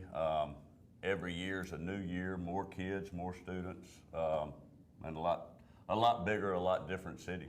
Tonight we're playing Hoover High School. That's another city that you're familiar with and do a good bit of work in. I actually grew up in Hoover, so I went to church in Vestavia my whole life, but grew up in Hoover, so was a part of both communities. Graduated from Berry High School. All four of my kids graduated from Vestavia High School, and a lot of them played out here on this field. Yeah, you've seen it, and that has to be a reason why you want to be involved and support this football program. I do. This is a special place for me. I can remember watching my son get an interception and run back for a touchdown. I can remember my daughter cheering down on the sidelines for games. It's been a lot of fun, and I enjoyed this place and this community. Yeah, that's what's special about Vestavia is people, not only do you live here, but you work here and you've experienced that firsthand. Exactly. The people, the community, everybody's a friend, everybody's a neighbor. We all get along. It's been a really, really great place to live and a great place to work and a great place to raise your family. Well, we appreciate all that you do for this football program, for this community. That's Taylor Burton with Taylor Burton Company, and we'll be right back. At Taylor Burton Company, we've been building and remodeling homes in Vestavia Hills since 1986. That's back when shoulder pads weren't just for football. This isn't just where we work, it's home. We live here, we raise our families here. Our kids all wore the Rebel jersey under these Friday night lights. That's why we care so deeply about what we do. Quality, craftsmanship, and community. That's what we're built on. Baptist Health is on your team. From everyday care to life's emergencies, we've got you covered. Baptist Health, on your team, on and off the field.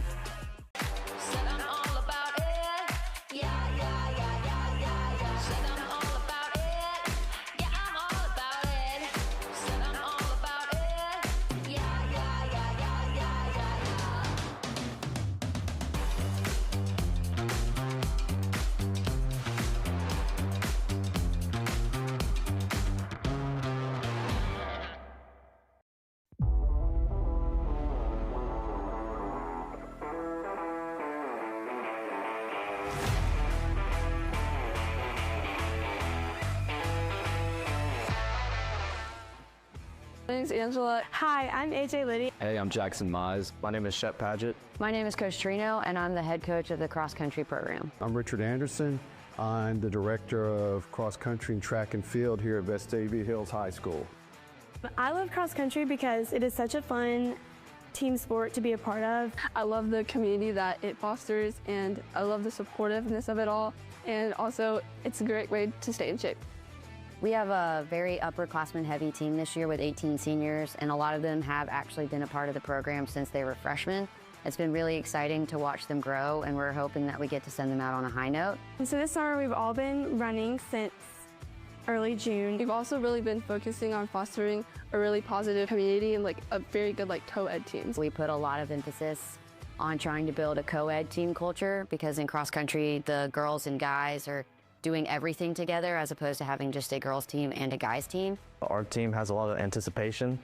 I feel like last year we got humbled, got runner-up, and I think that's fire spirit. I'm looking forward to winning the state championship again. I think it's something that's very doable this year, and then hopefully making a deep postseason run to nationals. We always appreciate that. We have all the resources we have and need for this program because of the community that we're in. And we're really very blessed to have all of that. Cross country is unique. We don't have a lot of home events. We get lucky when we get to compete in town. So October 30th is our sectional championships, which is our state qualifying meet. And we would love to get a lot of people in Vestavia Hills out there supporting our kids and watching them run. Go Rebels. Go Rebels. Go Rebels. Go Rebels. Go Rebels. Go Rebels, let's go! Home base right here in Birmingham, Alabama. We are here, treating patients from every generation, Across the United States. and from around the world. We're here for the rookies and the dreamers, Trying to make a name for themselves, we are here for the achievers. Who are resilient. And won't take no for an answer. We're here for the coaches, athletic trainers, and mentors who are shaping the next generation of legends. We are here for you. Aggressively pursuing victory over injury.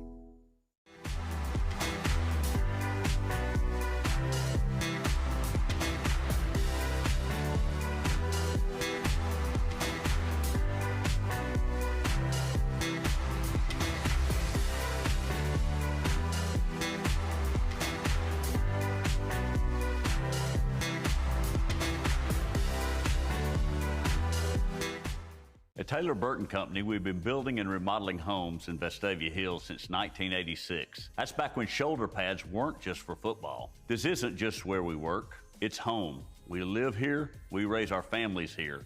Our kids all wore the Rebel jersey under these Friday night lights. That's why we care so deeply about what we do. Quality, craftsmanship, and community, that's what we're built on.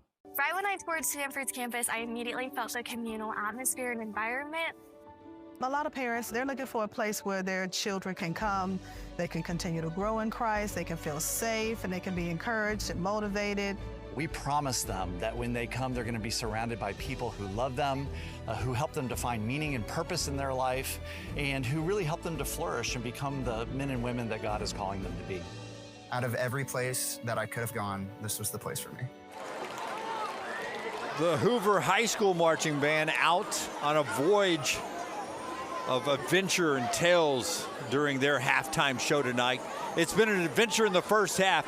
Identical game so far. Hoover with 253 total yards, Vestavia with 251. But Hoover leads on the scoreboard 24-18 in this rivalry game with playoff implications. But Vestavia gets the football first when we come out. When we come back from a timeout, you'll get to see the Vestavia Hills Rebel Marching Band. But right now, a timeout with the Rebels trailing by 6 on the Rebel Nation Sports Network. Burton Company, we've been building and remodeling homes in Vestavia Hills since 1986. That's back when shoulder pads weren't just for football. This isn't just where we work, it's home. We live here, we raise our families here. Our kids all wore the Rebel jersey under these Friday night lights. That's why we care so deeply about what we do. Quality, craftsmanship, and community, that's what we're built on. Right when I toured Stanford's campus, I immediately felt the communal atmosphere and environment. A lot of parents, they're looking for a place where their children can come, they can continue to grow in Christ, they can feel safe, and they can be encouraged and motivated. We promise them that when they come, they're going to be surrounded by people who love them, who help them to find meaning and purpose in their life, and who really help them to flourish and become the men and women that God is calling them to be. Out of every place that I could have gone, this was the place for me. There are no shortcuts on the road to success. It's forged by confidence, purpose, and determination.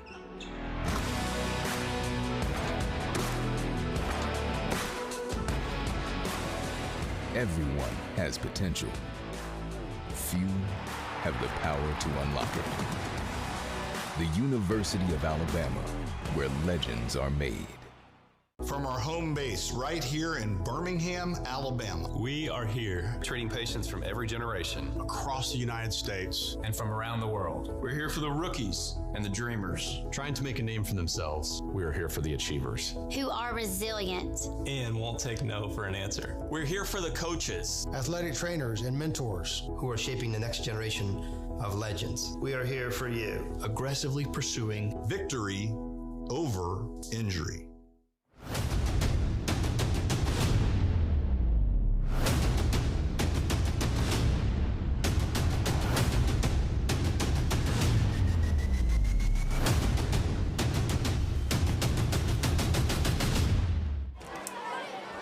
Ready for Vestavia's high school show. Let's listen in as we enjoy the Vestavia Hills Rebel halftime performance. A little wicked for you tonight. We are proud to present for your halftime enjoyment the Vestavia Hills High School Rebel Marching Band. The band is directed by Dr. Terrell Horton, and the Associate Director is Mrs. Heather Palmer. The band is under the field direction of drum majors Autumn Berry, Will Shahaney, and Sadie Norris. Field captains are Ruth Graham and William Pitts. Majorette captain is Ella Claire Hunter. Rockette captain is Mary Pitts, and Rockette co-captain is Ella Bush. Color guard head captain is Vivian Shee. Flag captains are Jayante Runjon and Hannah White. Tonight, we present our 2025 show entitled One Short Day, featuring the music of the hit Broadway musical Wicked. Please welcome the Vestavia Hills High School Rebel Marching Band.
director is Miss Virginia Buchanan.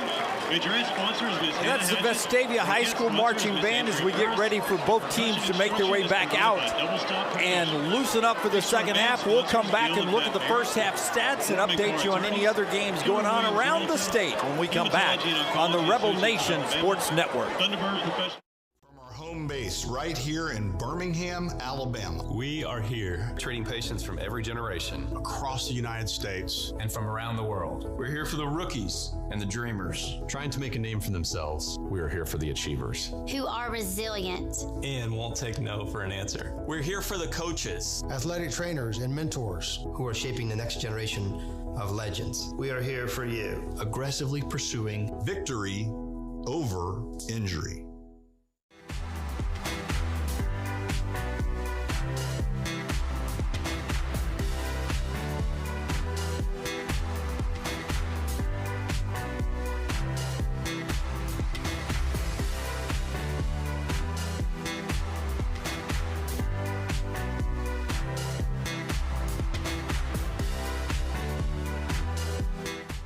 At Taylor Burton Company, we've been building and remodeling homes in Vestavia Hills since 1986. That's back when shoulder pads weren't just for football. This isn't just where we work, it's home. We live here, we raise our families here. Our kids all wore the Rebel jersey under these Friday night lights. That's why we care so deeply about what we do. Quality, craftsmanship, and community. That's what we're built on. Right when I toured Stanford's campus, I immediately felt a communal atmosphere and environment. A lot of parents, they're looking for a place where their children can come, they can continue to grow in Christ, they can feel safe, and they can be encouraged and motivated. We promise them that when they come, they're going to be surrounded by people who love them, who help them to find meaning and purpose in their life, and who really help them to flourish and become the men and women that God is calling them to be. Out of every place that I could have gone, this was the place for me.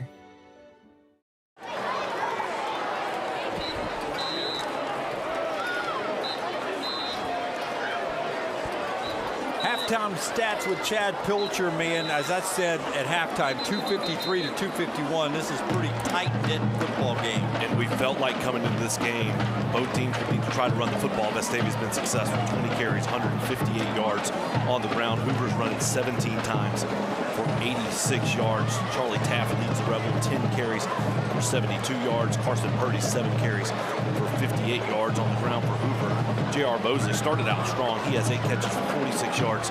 C.J. Calley, 4 carries for 25 yards, but it's been the passing game that really has been most effective for Hoover. They've thrown it for 167 yards through the air. Caleb Freeman is 10 of 11 with 3 touchdowns. He's thrown a touchdown each to Hunter Pardue, Jonah Winston, Jeremiah Tabb. The receivers have not had a ton of catches, but they've been dynamic when they've caught the ball in the open field. And then for Vestavia, they've had some success throwing the football. Charlie Taft's 10 of 16 for 93 yards. But the biggest pass play was the one where he was called for throwing the ball past the line of scrimmage. It was a touchdown catch in the end zone to Luke Stubbs. That was called back. So that took 6 points off the board, and then Hoover was able to block a field goal attempt by Sloan Morgan. And then obviously Charlie Taft had a running touchdown with a holding call and then an unsportsmanlike conduct. But the Rebels were able to get 3 points after that touchdown was taken off the board. The stats tell a picture of a very even football game. The biggest difference are the touchdowns that Vestavia scored that were taken off for penalties, but the Rebels get the ball to start this half and have an opportunity to keep this momentum going, and the big issue is how are these coaches going to adjust, because neither defense could stop the other offense in the first half. Light show to get us ready for the second half. Remember, a big injury in the first half took out junior end Paxton Ussery. He left on a stretcher with a lower body injury. Borishka and others have come in to replace 50, but really only out there for one play. Vestavia held it for the rest of the half. 24 for Hoover, 18 for Vestavia. 2 quarters to go with state playoff implications on the line. Vestavia to receive. They're going to kick it short this time, and Major Weaver is going to take it on the far side, and Weaver can run with it. He's to the 35 and out to the 39-yard line. And that's where Vestavia will take over. And to set the stage for how important this game is, the winner of this game is likely the 3 seed, but the Thompson-Prattville game could have an effect. Prattville just took the lead over Thompson 15-14 with 8 minutes left in the third quarter. If Prattville wins, the loser of this game could be out of the playoffs.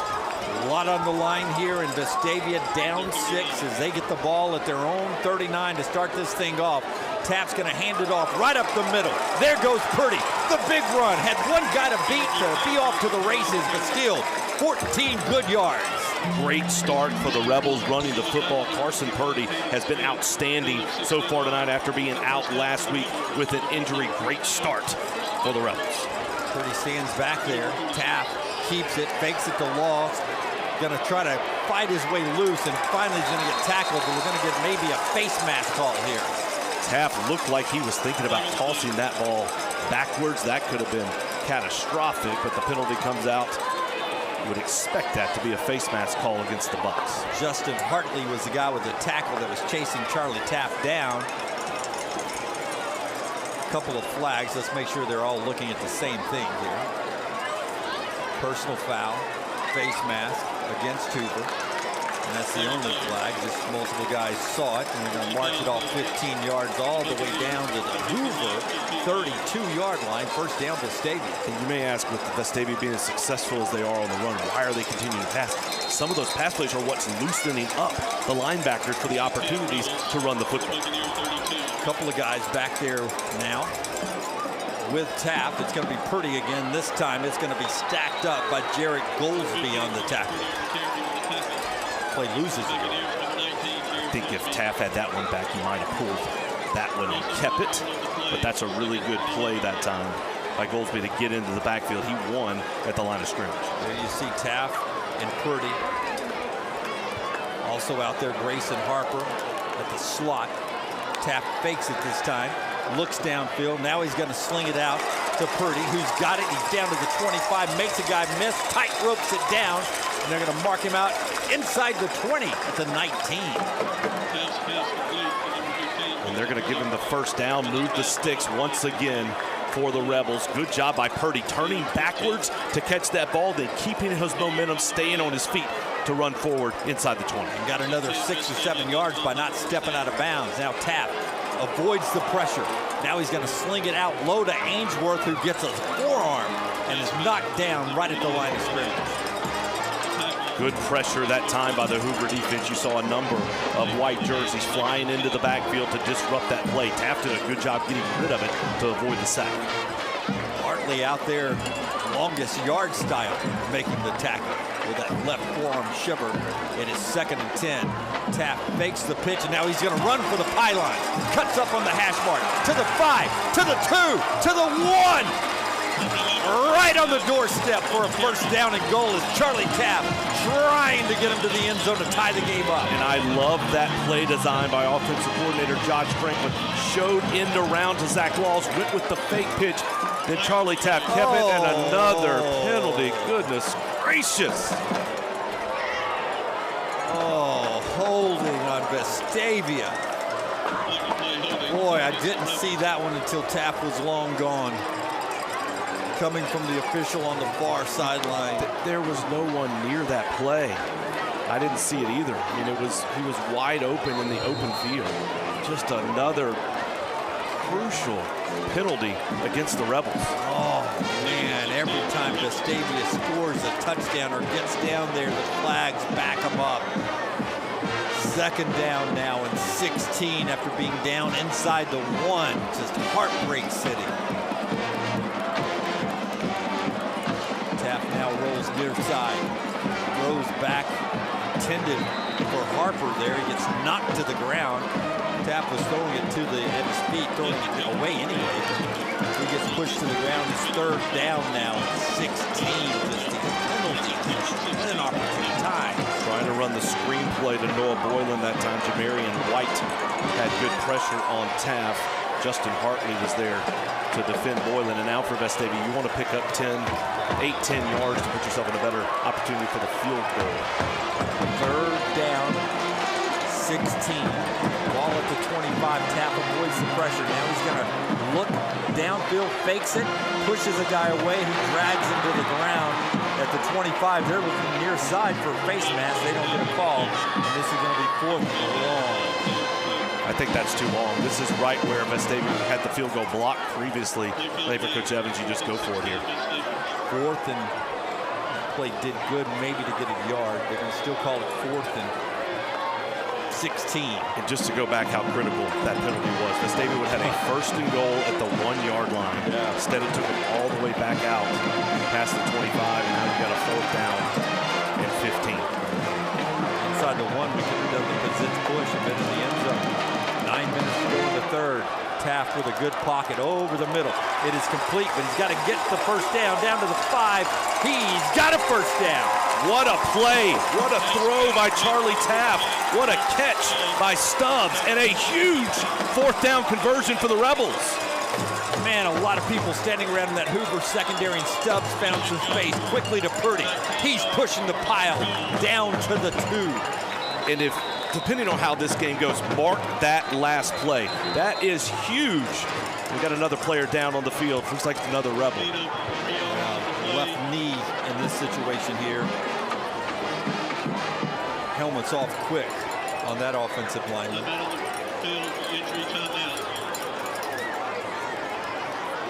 Don't want to guess on who it is, but a lot of pain. He quickly took the helmet off. I don't know if he got rolled up on or what. 2nd down play pending. Trainers are out. Let's take a quick timeout here as they tend to the injured Rebel. We'll get a number for you on the Rebel Nation Sports Network.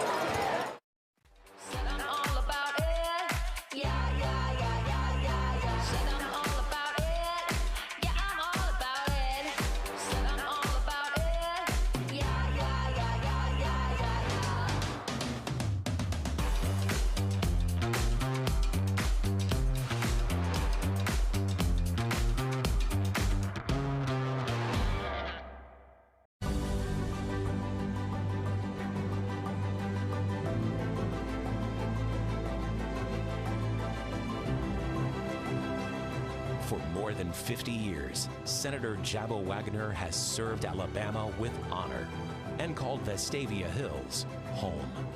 Thank you, Senator Wagner, for your historic legacy of service.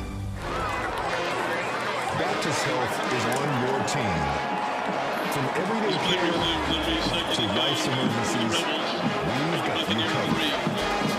Baptist Health on your team, on and off. Back with you with a play right up the middle, touchdown Vestavia. Carson Purdy with the touchdown. Jackson Deal injured for the Rebels.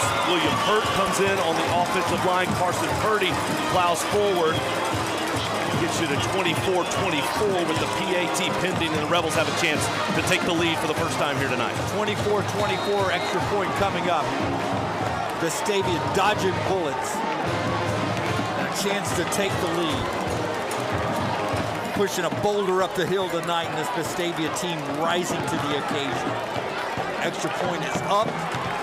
It is good, and Vestavia has the lead for the first time tonight.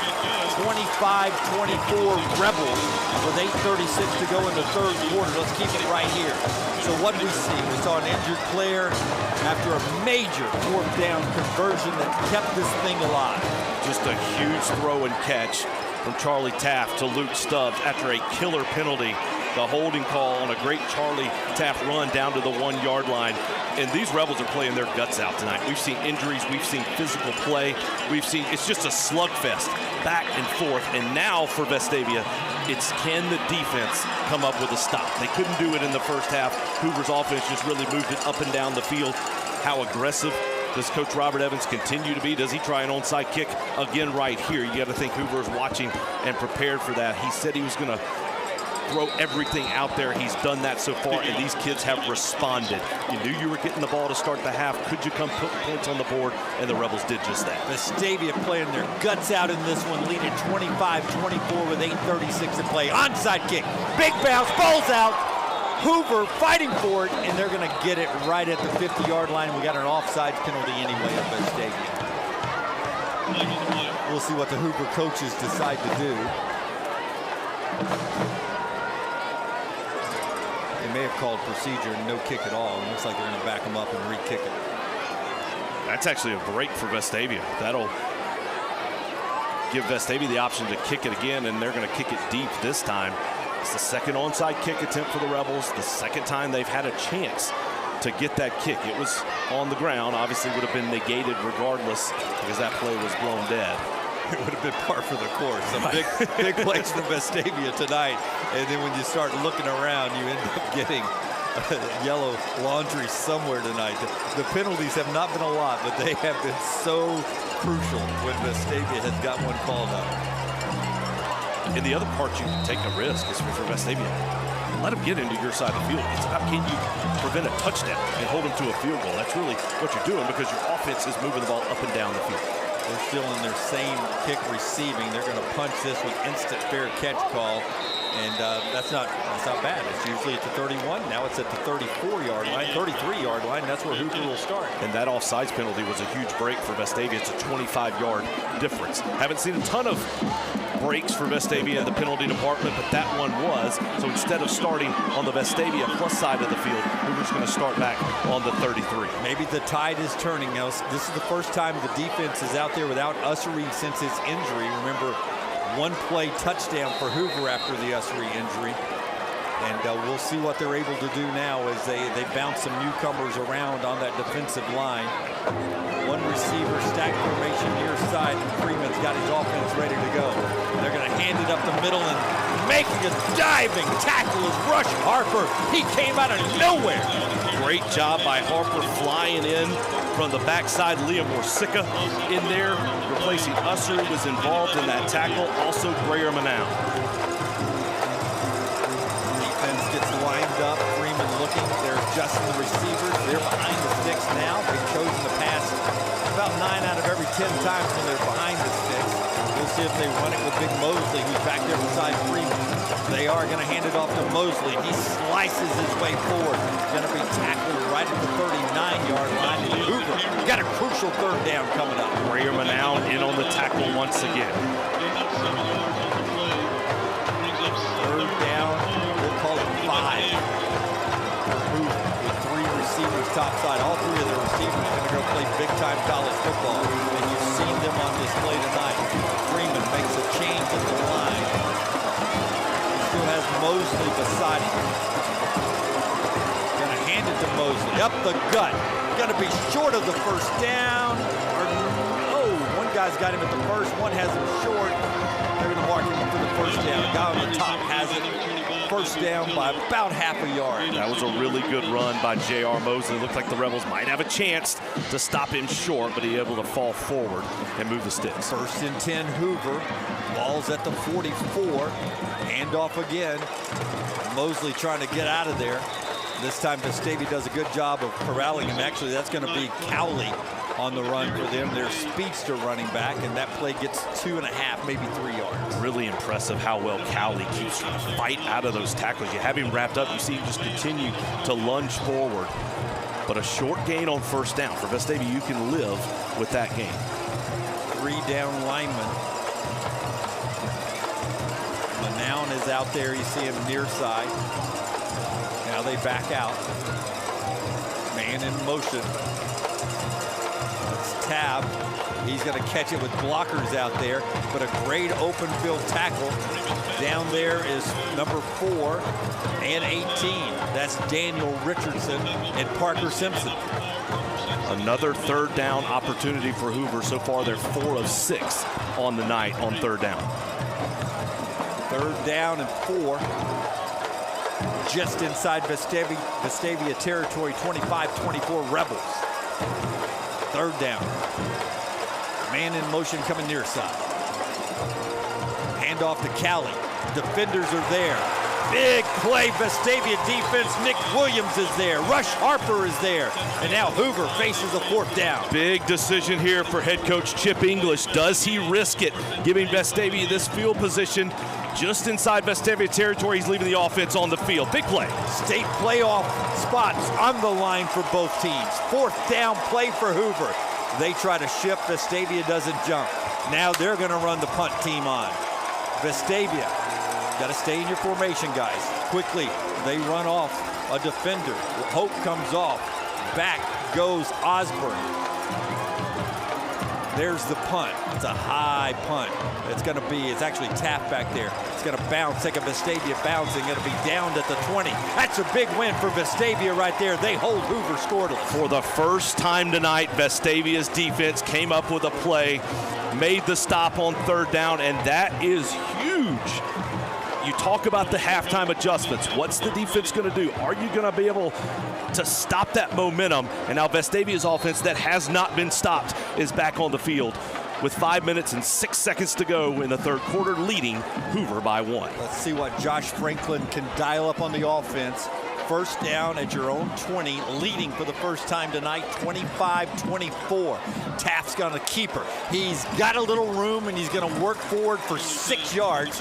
It'll be 2nd and 4. Had a number of pass plays on that last drive. I wonder if you don't see Coach Franklin, let's stay on the edge, running with the running backs, show run action, let Charlie Taft run it up the middle, put the ball on these running backs' shoulders here in this second half. Remember playing without Jackson Dill, who got hurt on the last series, pitch near side to Boylan. Spin move. Is going to work forward for maybe a yard. Yeah, that was the speed option to the right side. Didn't have the real distance in between the quarterback and the running back like you'd like for it to be. A little too close, but well defended by Hoover to take on the block, get in the backfield, and make that tackle. Trey Sanders, one of the guys down there. He's their middle linebacker that can really play side to side for them. Third down for Vestavia. And now Vestavia 4 of 9 on third down so far tonight. They'll have trips to the near side and a slot. Handoff is going to go near side. That's a first down and more, as right out of bounds goes 15 Purdy as he runs over a defender to get more yardage. Put his shoulder down, ran through Jackson Lassiter as he finished that run out of bounds. Out to the 35, first down and 10 Vestavia. Clock now is at 4:02 and stopped. Taft getting everybody set. Laws comes near side in motion. They're going to hand it off again, trying to get the edge. Not going to be able to do it this time, as Ainsworth can't set the edge. Good defense there by Caden Smith, who stepped up, and that one's going to go backwards for a yard. Vestavia's been coming to the near side of the field several plays in a row. You feel like they're potentially setting something up to go to that wide side and take a big shot. Actually, where he goes out of bounds is a 3-yard loss. Now it's 2nd and 13. And we've talked about how negative plays behind the sticks have affected Hoover. It's one of the first times in a while we've seen a negative play for Vestavia. We'll see how the offense responds. Biggest series in the game. You got your first lead and you got to stop. 2 receivers top side, man-to-man coverage. The handoff comes near side. Good yardage out across the 40-yard line on the run there. And that's an 8-yard gain, but it shows you how difficult it is when you have those negative plays. Instead of a maybe 3rd and 1 or 2, you're looking at a 3rd and 5. Grayson Harper doing great work there to get it to 3rd and 5. Now Taft on the keeper with a blocker and deceive. There goes Charlie. There goes Charlie inside the 45 to the 42-yard line. Show run action to the far side of the field with Carson Purdy, who's had such success running the football. Then Charlie keeps it up the middle for another Rebel first down. I'm going to say his knee bounced at the 43-yard line, where it's first down and 10 now for Vestavia in Hoover territory. Marching, trying to extend a 1-point lead, trying to make the state playoffs. Handoff right up the middle, and they're going to stack it up after maybe just back to the line of scrimmage. Nice job there by the Hoover defense. And on back-to-back first downs, this Hoover defense has really done a nice job of getting a push on the offensive line in what's been a dizzying offensive approach for Vestavia here on this drive. Purdy checks himself out right there, needs a little water. They'll bring in Boylan to stand beside Taft as they look over and get the call from Josh Franklin, the offensive coordinator. 2nd and 10, down to the 2-minute mark after this play. Charlie's going to keep it. Ball's on the ground. Yeah, falls down. Did the ball come out? Ball came out. You know, the last time they ran that read option with Boylan, Taft gave him the ball, probably felt like he should have kept it. That time he waited a little bit too long, went to take it out, and the ball came out since Boylan had clamped down on it. Very fortunate for the Rebels to jump back on the ball. Oh, man, these last 2 plays. Back to the line, then you lose 2, almost lost the ball. 3rd down. We've already come up big once tonight on a 4th and forever. Now 3rd and 12, what can you do? Charlie rolling near side, great pocket on the run, throws it. Did Laws catch that? No, it just popped out. What a great effort from Zach Laws to go and try to catch that low outside throw. Thought he had it for a second. Ran the comeback route to the outside, really well defended in the secondary by Jordan Williams for Hoover. We got a penalty against Vestavia, holding that Hoover will decline. And for Coach Evans, probably going to punt this one away. 4th and 12 at the 45 of Hoover. Remember, all year long, Charlie Taft so effective at the quick kick.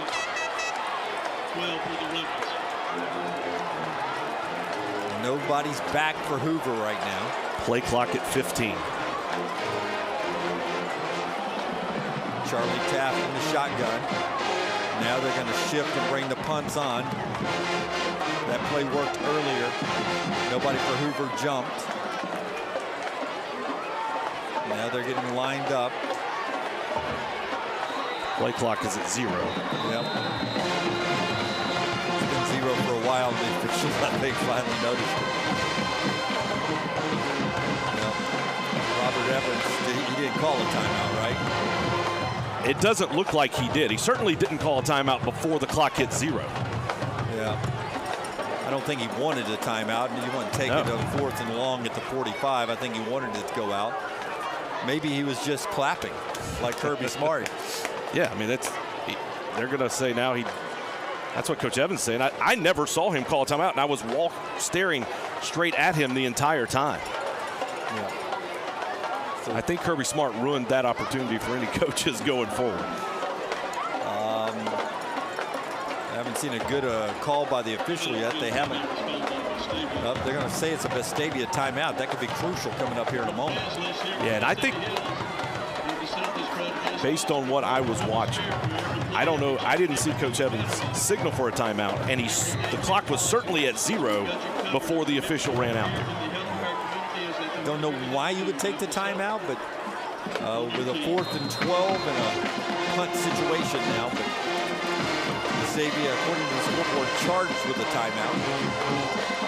There's the snap. Shank punt. Maybe we'll get a bounce. We do. Okay. Inside the 15-10. It's going to end up being better than any punch you could ever make. The 5. Rolling sideways at the 4. Thank you very much. That one rolled perfectly. I love this turf. So Sloan Morgan did a great job of just standing there and waiting. Because Vestavia's gone for so many fakes and tried so many different plays, Hoover had to stay in punt safe. They had to basically keep the defense on the field with the returner. That allows Sloan Morgan to just take his time, allow his defense to get down the field in position to make a tackle. He did shank that ball, but got a great roll. And so Hoover's going to start inside their own 5-yard line. Hey, when we go for pizza afterwards, you know what Sloan Morgan will say if we win this game? It's exactly what I intended to do right there, to pin them inside the 5. We don't care how you do it. You just pin them down inside the 5. 1st and 10 with a $1:09 to go in the 3rd. And Hoover in their own end zone, basically, when they take this snap. Caleb Freeman in the blue, handoff in the end zone. Tackle, did he get out? They're gonna get him out by a half a foot. Awesome play by Grayer Manown and others in the backfield, just barely stayed out of the end zone. They're gonna mark him inside the 1-yard line as Vestavia brought pressure. Great start to this drive for the Rebels, and oh so close to a safety. 2nd down, they can't go any further back, Ken Hoover. Handoffs to their big guy. Fighting for any room is Mosley, and he's gonna get it out just a little bit, and it's gonna be 3rd down coming up here. And now such a difficult call for this Vestavia defensive staff. Coach Chad Merrill, the defensive coordinator, Coach Evans. If I'm Hoover, I'm just taking a shot down the field. I'm throwing a chunk shot. Let's see if my guys can go make a play. How aggressive do you want to be defensively? Right now, Vestavia matched up in a zone, cover 2 look. Boy, our guys on the island, the safeties seem to be tending over both sides to help out the guys on the island a little bit. And if you bring pressure, watch some kind of screen play by Hoover. Hoover's going to take a timeout here. Oh, the quarter's actually going to run out before they take the timeout. Man, we played 3 great quarters. It doesn't get any better than this. Vestavia 25, Hoover 24. We've got another quarter to go right here on the Rebel Nation Sports Network.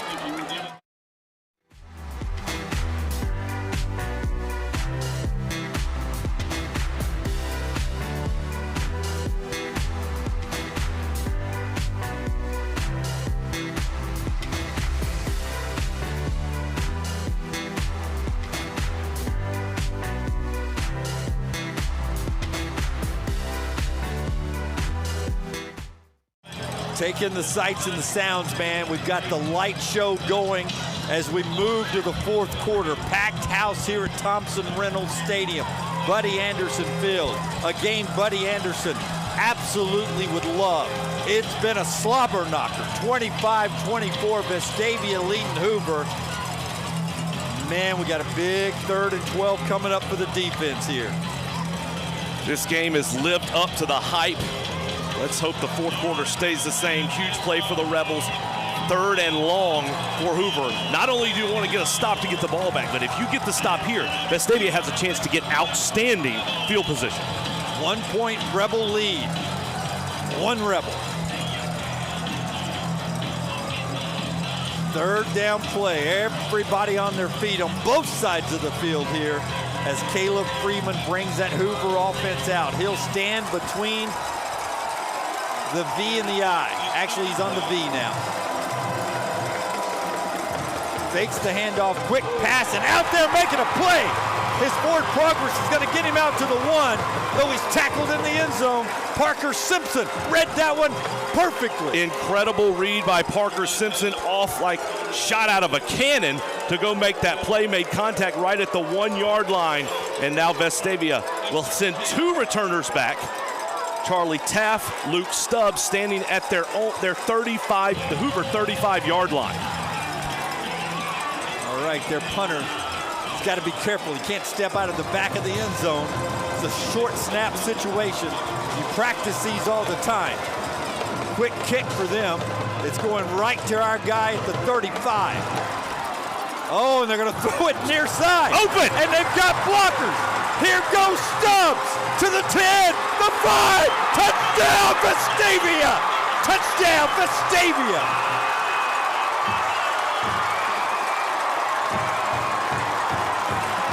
What a call, what a play. This place is going nuts.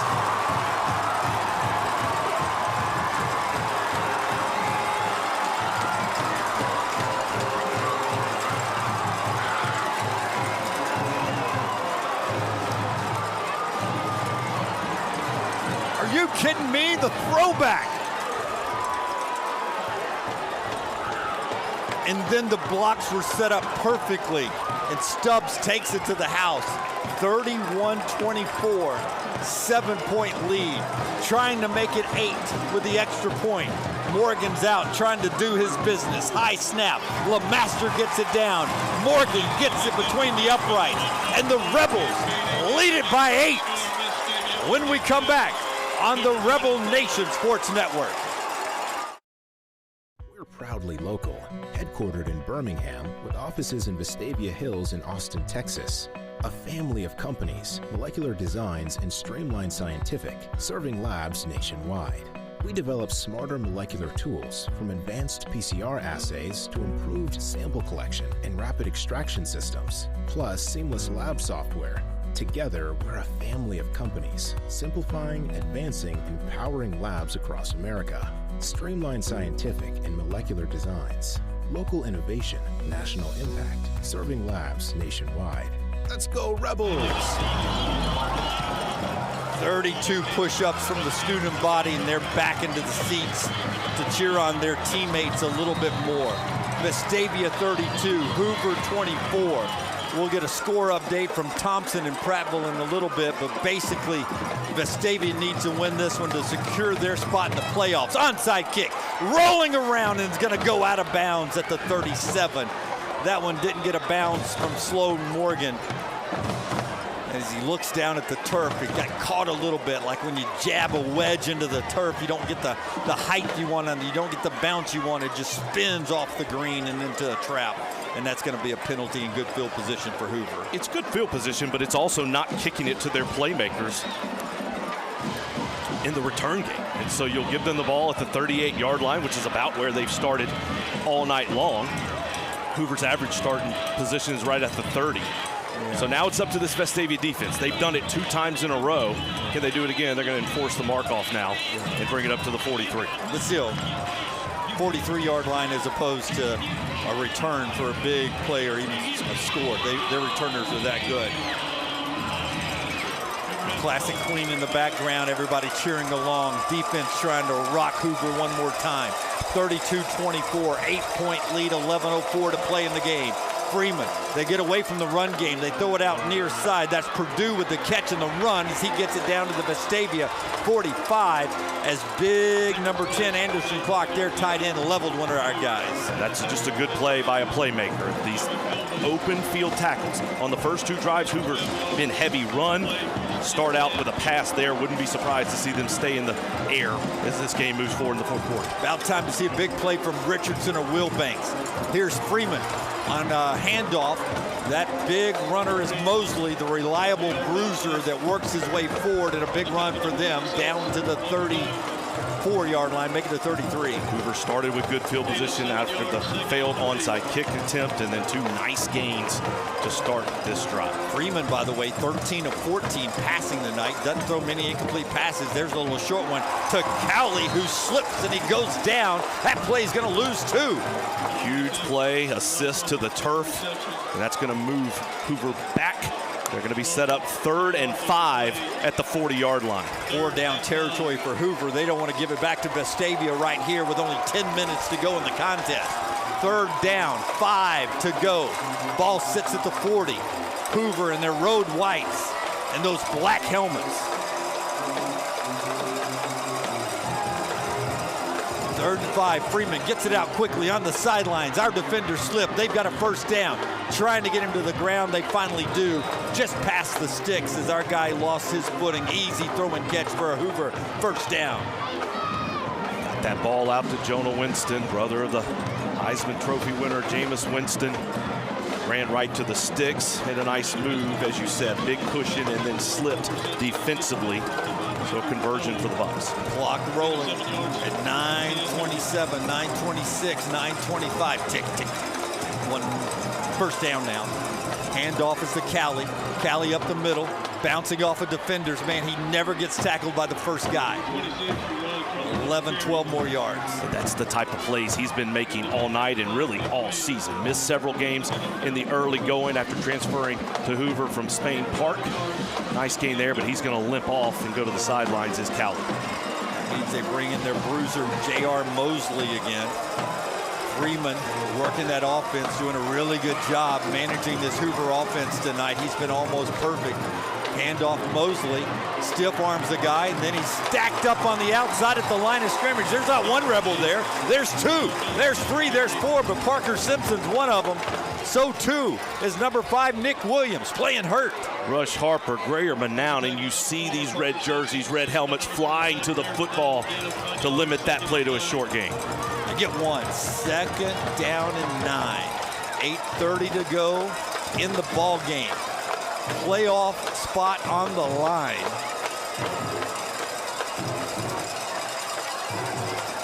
Freeman plants, fakes it. Now he's going to run it. He's got a blocker. He's going to fight forward. Going to be short of the 1st down by about a yard.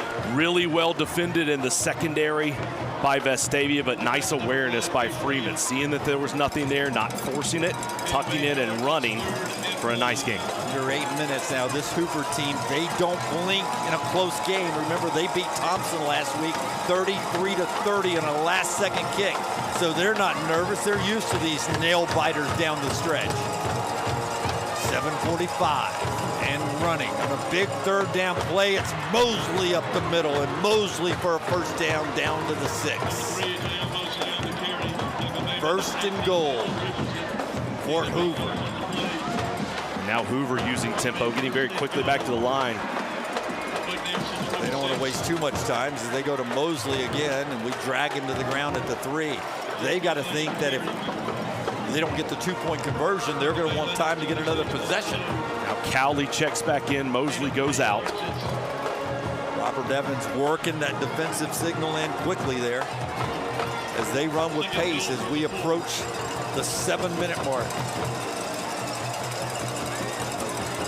Now they slow it down a bit. 21 on the play clock, 20, 19, under 7 minutes. All the tension you want. Cowley trying to get the edge, cuts it back up. He's into the end zone for a Hoover touchdown with 6:49 to go in the game, and they'll go for 2. Now we get a flag coming on the other side. This will be crucial if they spun the ball like we did earlier. If we get a equalizing unsportsmanlike conduct, that would be huge. And if it's on Hoover, obviously Coach Evans is going to take it here on this extra point to force them back.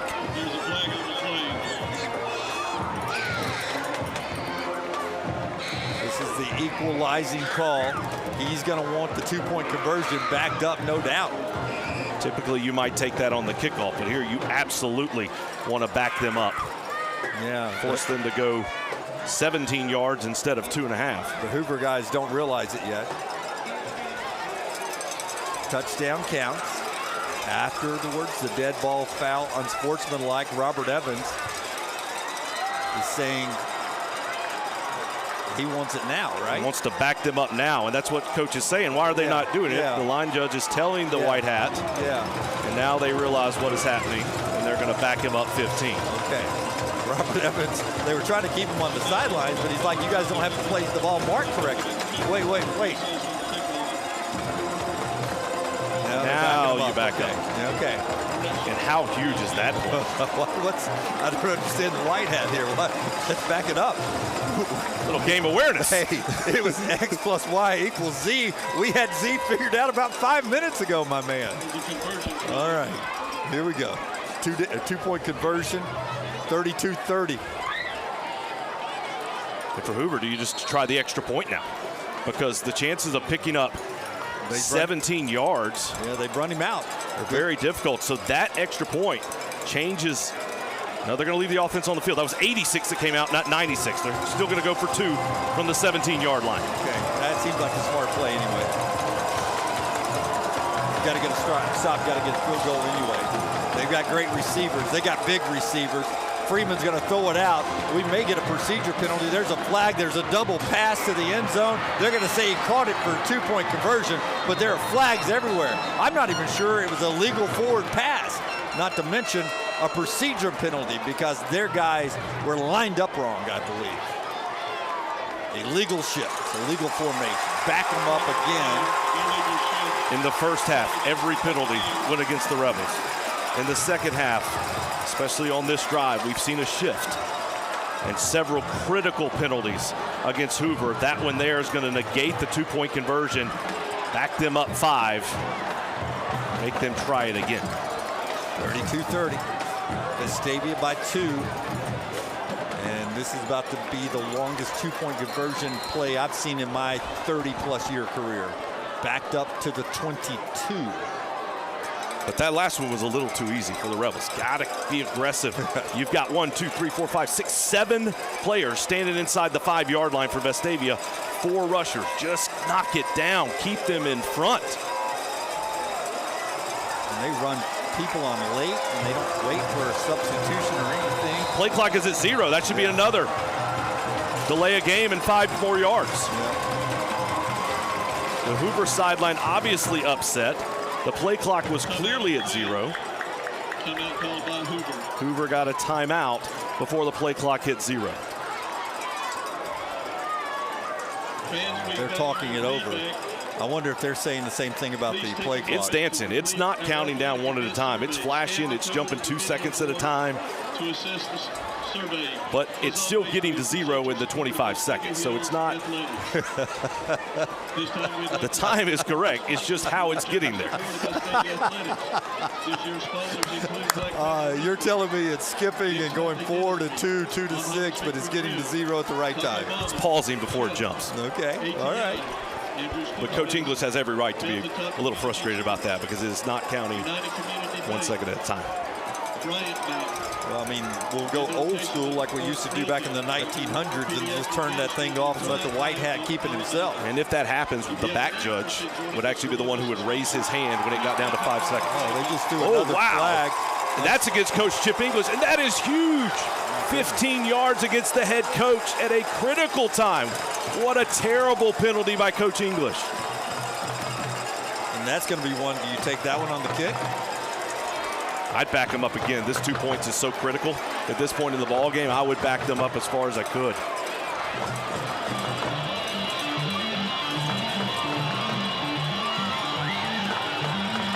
Doesn't look like they're going to back them up here. Keep it there, so that will be enforced on the kickoff. We assume. Didn't get much of a call there from the official. So now, again, Vestavia, 4 rushers, is it still 7 men back. Is it still 20-25? This has been the longest extra point ever. 32-30. No time on the clock at this point because it's still a conversion. With blockers, they're going to do a little whoop-de-doo, pitch it around the yard, try to find the end zone, going to come back near side with it, still running with it. There's another toss. Now they still got room to run it. Going to see if they can run out of real estate. Still alive, fighting for the goal line, but knocked out of bounds. That's an incredible effort by this Hoover offense. Jonah Winston took the catch, took it back and threw it the other way. Caleb Freeman going down, had a chance, gets inside the 5.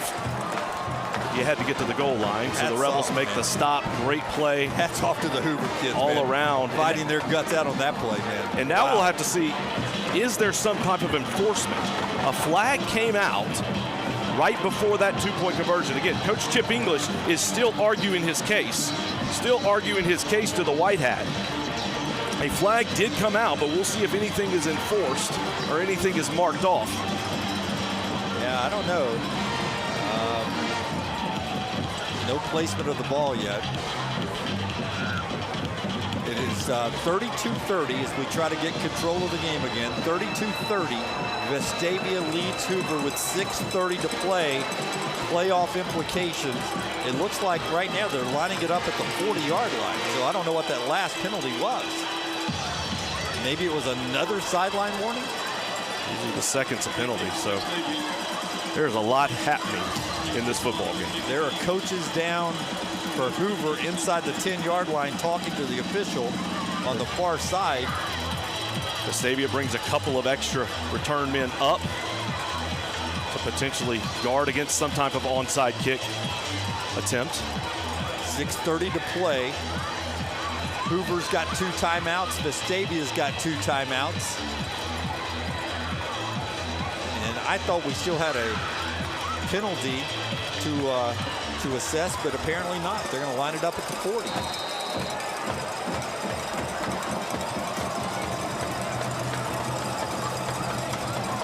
Here's the kick, and it's kicked away. Laws is going to take it right at the 8.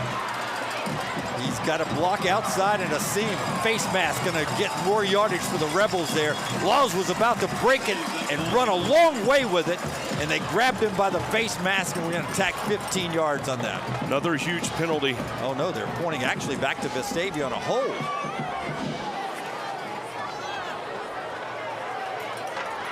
Hold against the Rebels. Are you? I thought Laws was about to break it, and he got jerked back by the face mask. A lot going on in this ball game. Score update from Thompson and Prattville. 4 minutes left in the 4th quarter. Thompson leads 29-15. Now, the importance of that is what? If that score holds, both of these teams will be in the playoffs. The winner would be the 3 seed. The loser would be the 4 seed. I'd love to see Hoover and Central Phoenix City play each other, man. That'd be a great game. 6:43 to go. 32-30. Vestavia leads it. See what the offense can do. Let's get some points, man. Let's get some points. Handoff near side.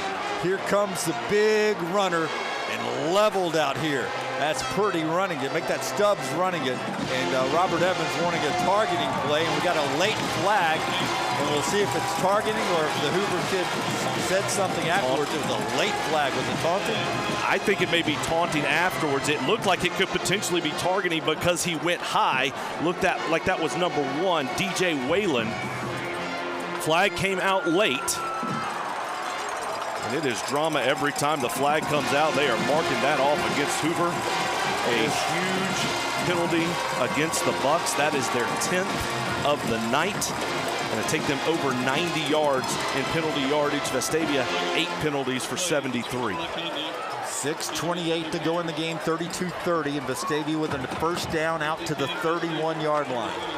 Composure, composure, composure now, guys, in the red.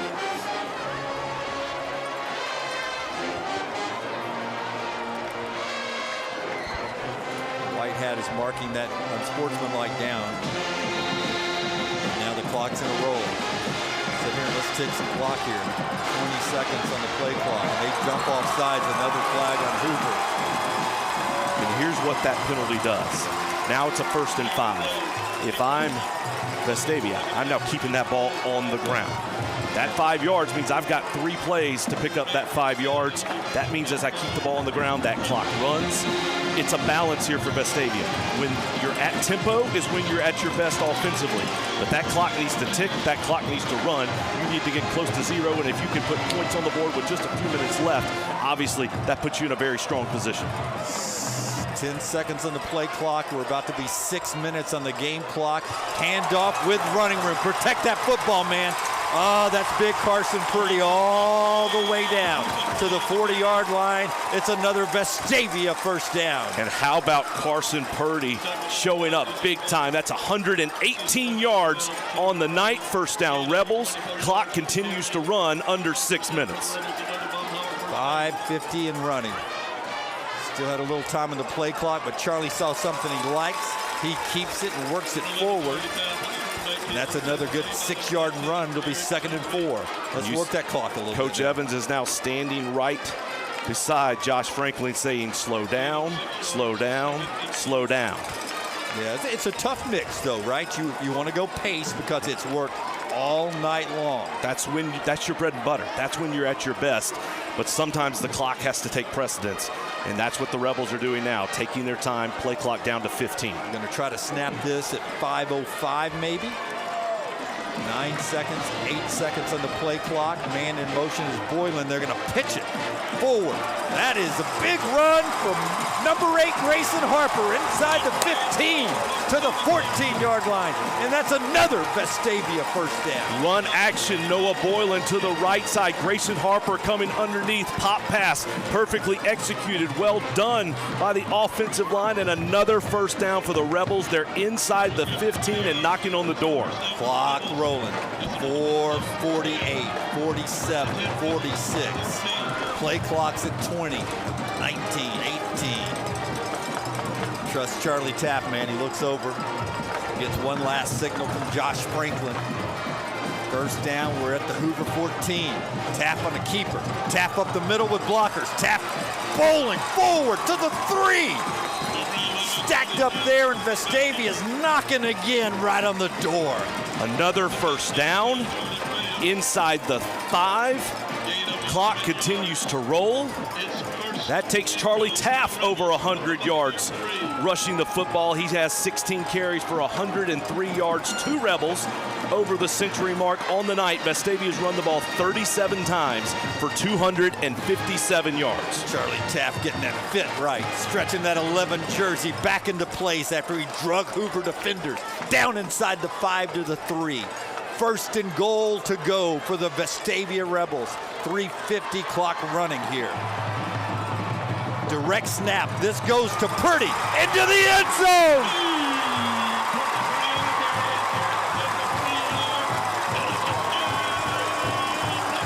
(38-30) Vestavia. Now an extra point makes it a 2-possession game. Robert Evans and his staff have played this one perfectly on the numbers game if we can get the PAT through right here. Master's going to call everybody in, and we're going to try to kick the PAT. Young sophomore kicker Sloan Morgan, maybe the biggest PAT in his career. That made me nervous. I'll shut up. Come on, Sloan. Kicks up, drives it through. It's good. All right. 39-30, Vestavia, 2-possession game. I'm telling you, we love our sponsors.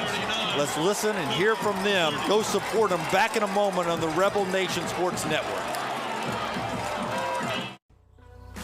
There are no shortcuts on the road to success. It's forged by confidence, purpose, and determination.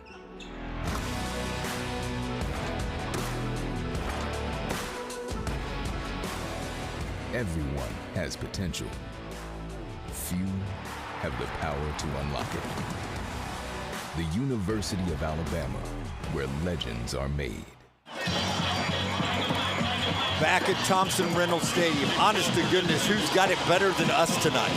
What a football game. Vestavia 39, Hoover 30. Look at those faces. They're happy right now. 3 minutes and 43 seconds away from a rivalry win. Fair catch, way for it to 31, and that kick plan has worked perfect. Thompson has defeated Prattville. They lock up the #1 seed in the playoffs from Region 3. Hewitt-Trussville has defeated Tuscaloosa County. They lock up the #2 seed. Both of these teams are now in the playoffs. It's just a matter, are you the 3 going to Auburn? Are you the 4 going to Central Phoenix City? Let's keep playing like our lives depend on it, though, right? Correct. 3:43 to play. So regardless, these two teams are going on the road next week down to the Auburn area, right? Just where are we going, who are we playing? But man, let's get the rivalry win. Swing pass out near side. That's Callie with it. Defenders have him by the foot, trying not to let him go. And here comes help. Here comes help. And they got him down.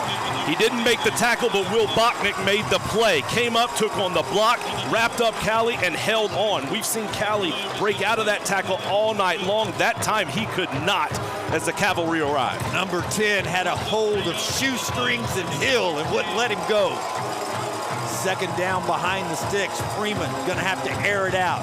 Fakes left side, now he's rolling under pressure, throws it behind his receiver, and there's another great tackle in the flats from Parker Simpson. The senior's having a whale of a night. Beautiful tackle by Simpson. Great pressure by Haynes Bridges. Forced Freeman to get rid of the football. 3rd and long for the Bucks. 3rd down, clock ticking, 2:48 and rolling. And rolling. And rolling. Here we go.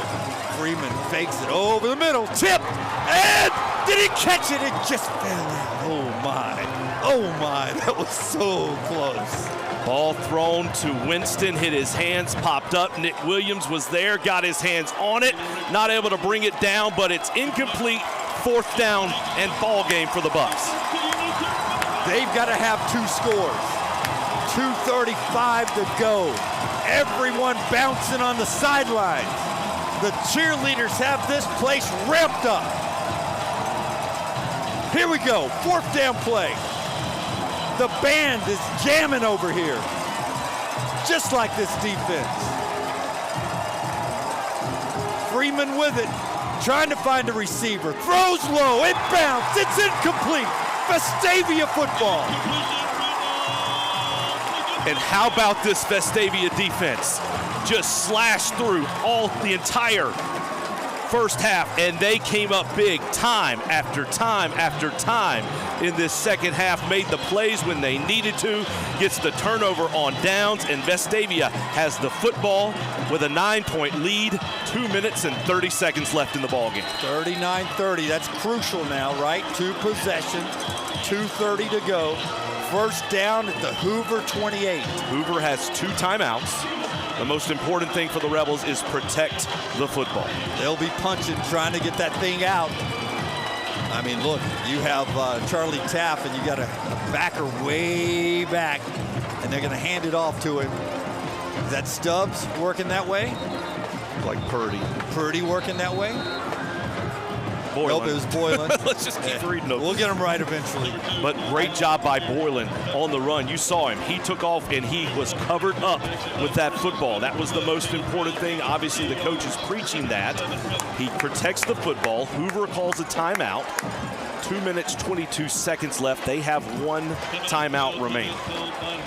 And I see Josh Franklin and I see Robert Evans talking over there about, okay, clock management. What are we willing to do here? What do we want to do?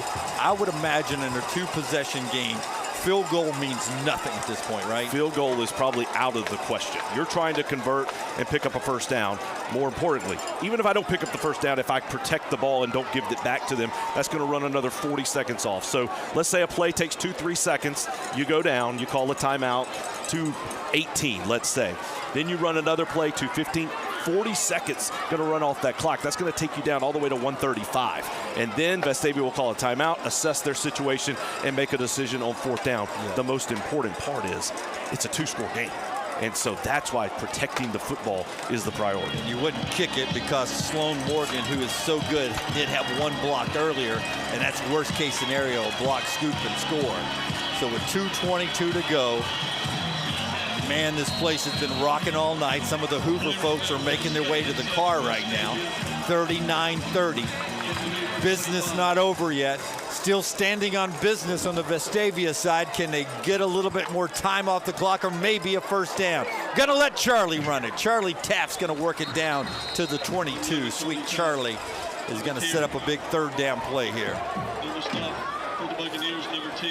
Vestavia has now gone over 400 yards of offense on the night. That's their 40th rush of this evening for 264 yards. We said it when this game started in the pregame. Yep. Whichever team runs the ball most effectively is going to win the ball game. Knew that it had to be a 30-something game for Vestavia to have a chance. Yep. And this offense has just been so good. We will recall again 2 touchdowns taken off the board because of penalties. So the offense has been so effective all night long. And our run defense too.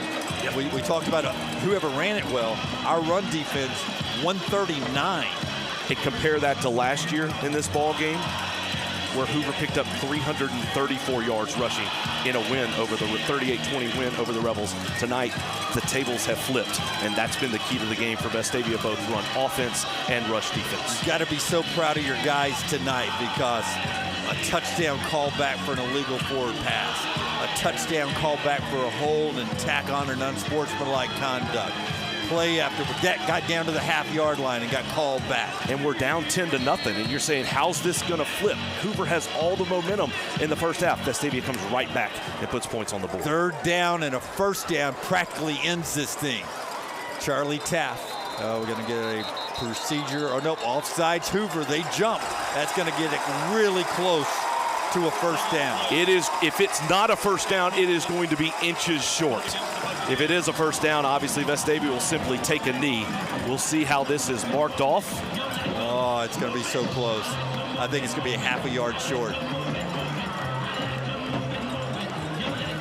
Nope, first down. First down, and that's the ball game. Well, you're better at math than I am. Is that the ball game? Hoover has no more timeouts. Yeah, I got to run a play to start the clock, though, I think, right? Correct. Okay, so here we go. 40 seconds will run after every play. 2 minutes and 15 seconds. If you do the math, 22 minutes. So Vestavia simply needs to eat up 15 seconds of clock time. Okay. Robert Evans and Josh Franklin. They don't need headsets. They're standing right beside each other and they're talking very loudly to each other. Okay, I mean, we are in a formation now with a safety back there, and Charlie's going to take it and take a knee. And why are we stopping the clock over there? They don't have a timeout. They don't have a timeout. Yeah, they don't have a timeout. There's no timeouts for Hoover. There's no timeout. And Coach Evans obviously throwing it. They do not have a timeout left. They called one earlier when they were on. They don't have a timeout. They don't have a timeout. These guys, they don't have a timeout.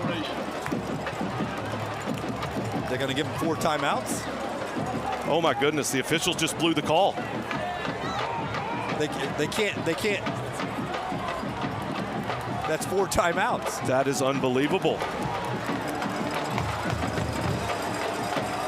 These guys, this is unbelievable.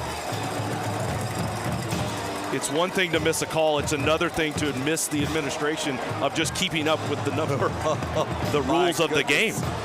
All right. Well, now Vestavia may want to run the football because that changes the calculus here. Yeah, I mean, so now they'll have to run a play. It was a 5-yard loss because you were taking a knee to run out the clock. So Charlie's going to run it now, and he's not going to go anywhere. Fights through it, and now they blew the whistle, and he was up. Oh my goodness! Oh my goodness! He was still on his feet, and they blew the play dead. Oh my goodness! I don't know what I'm watching anymore. This is not okay. 3rd down. Clock is running. Vestavia students are making their way down, getting ready to jump on the field. But that extra timeout changed the entire dynamic of this ball game. Now it's real decision making, and Hoover going to get the ball with some like 40-some-odd seconds left on the play clock. That is a huge missed call by the officials. They used a timeout, remember, in that sequence trying to get the 2-point conversion, right? Correct. Yeah, that's what I thought as well. And Coach Evans wants to talk to the referee, who has done a poor job of coming over. He never came over and talked to him. They called a timeout during the 2-point conversion. 1:21 to go in the game. Vestavia used a timeout. And you see Coach Evans there talking to the white hat, and he's just saying, I got it with 2. He's looking at his card. Yep.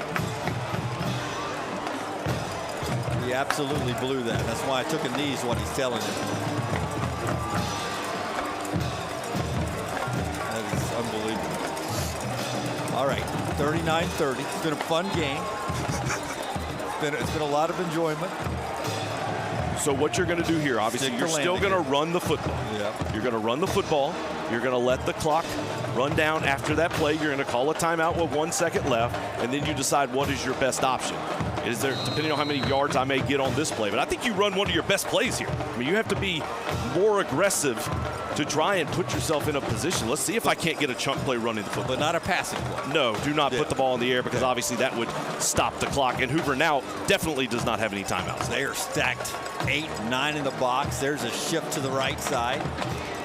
Charlie's going to take it, fake the handoff. He's going to keep it himself. He's going to work, try to get to the outside, stays in bounds, falls down at the 19-yard line, and the clock's going to roll at 108, 107.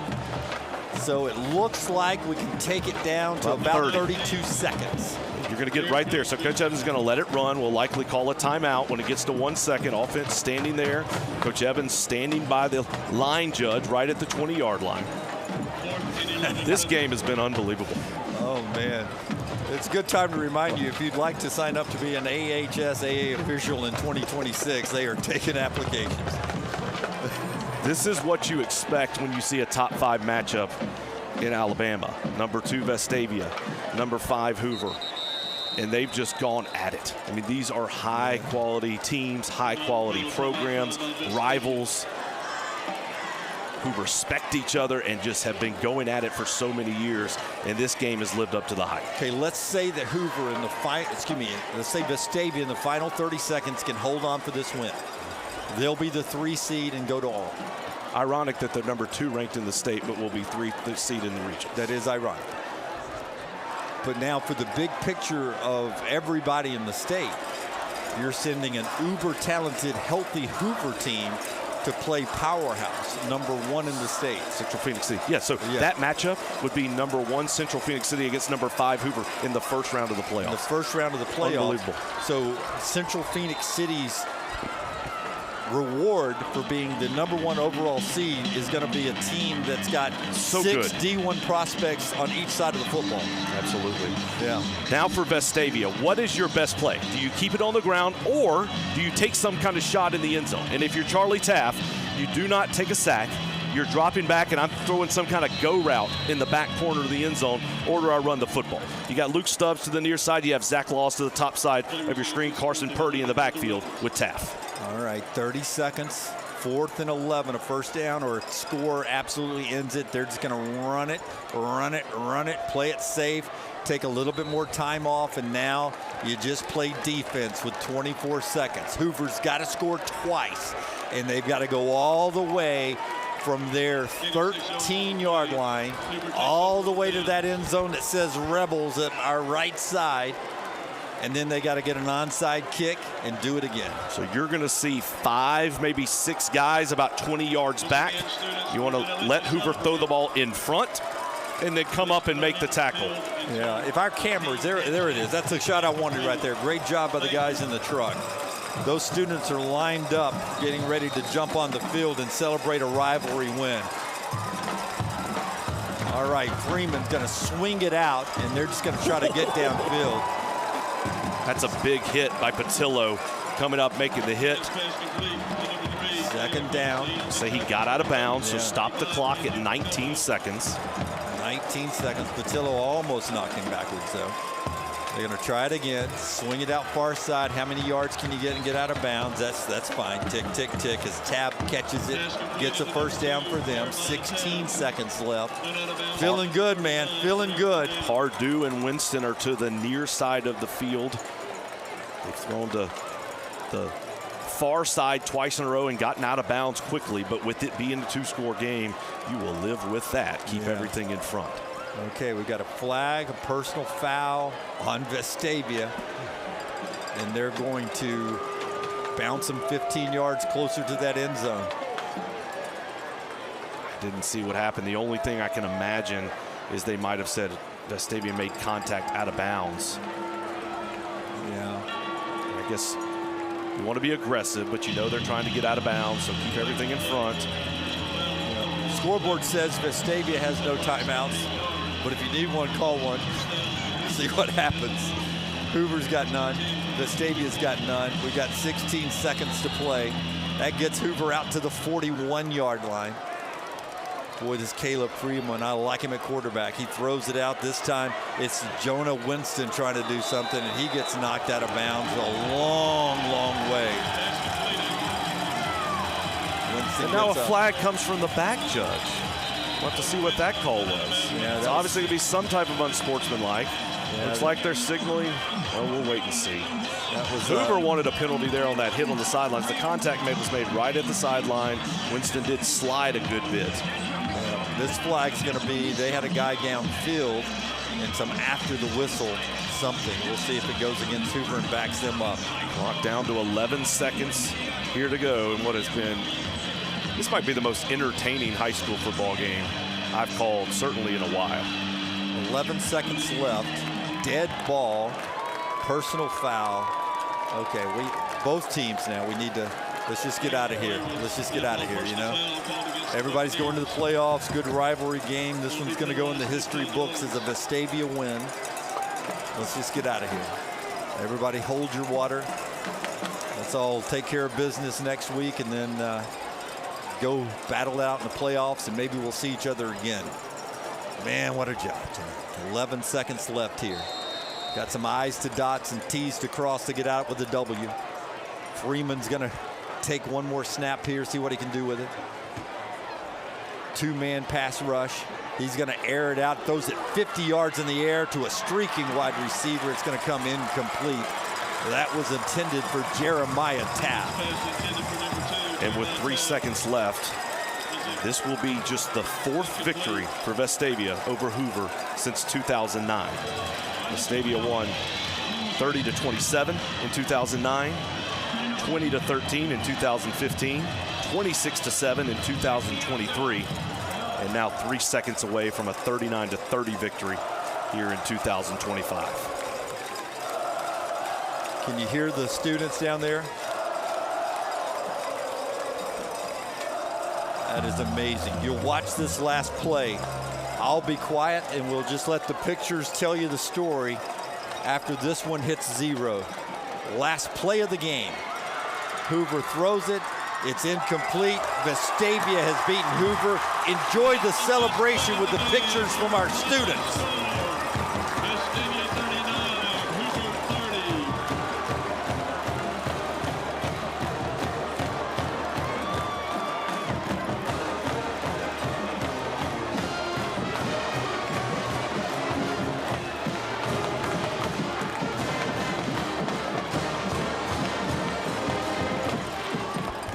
So Vestavia wins it 39-30 over Hoover.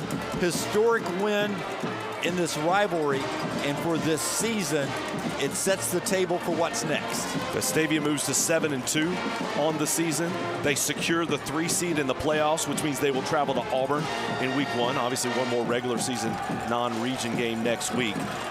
But for me, it's not just the way that Vestavia played, it's the way they played with everything on the line. It's the way they faced adversity. Nothing went their way in the first half. They lost a huge defender. They lost players. They kept fighting. They kept playing. And the defense was incredible in the second half while the offense ran the football up and down the field physically, fast, outside, inside.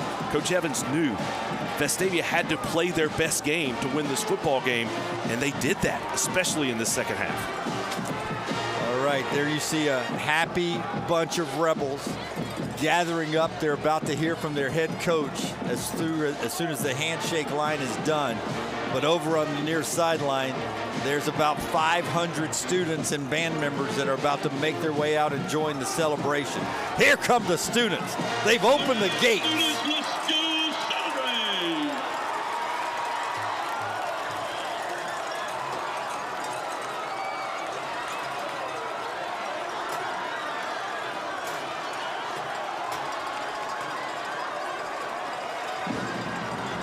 There's Robert Evans talking to his team, and the students are about 10 yards away. He lets them celebrate now, boy. Look at that scene.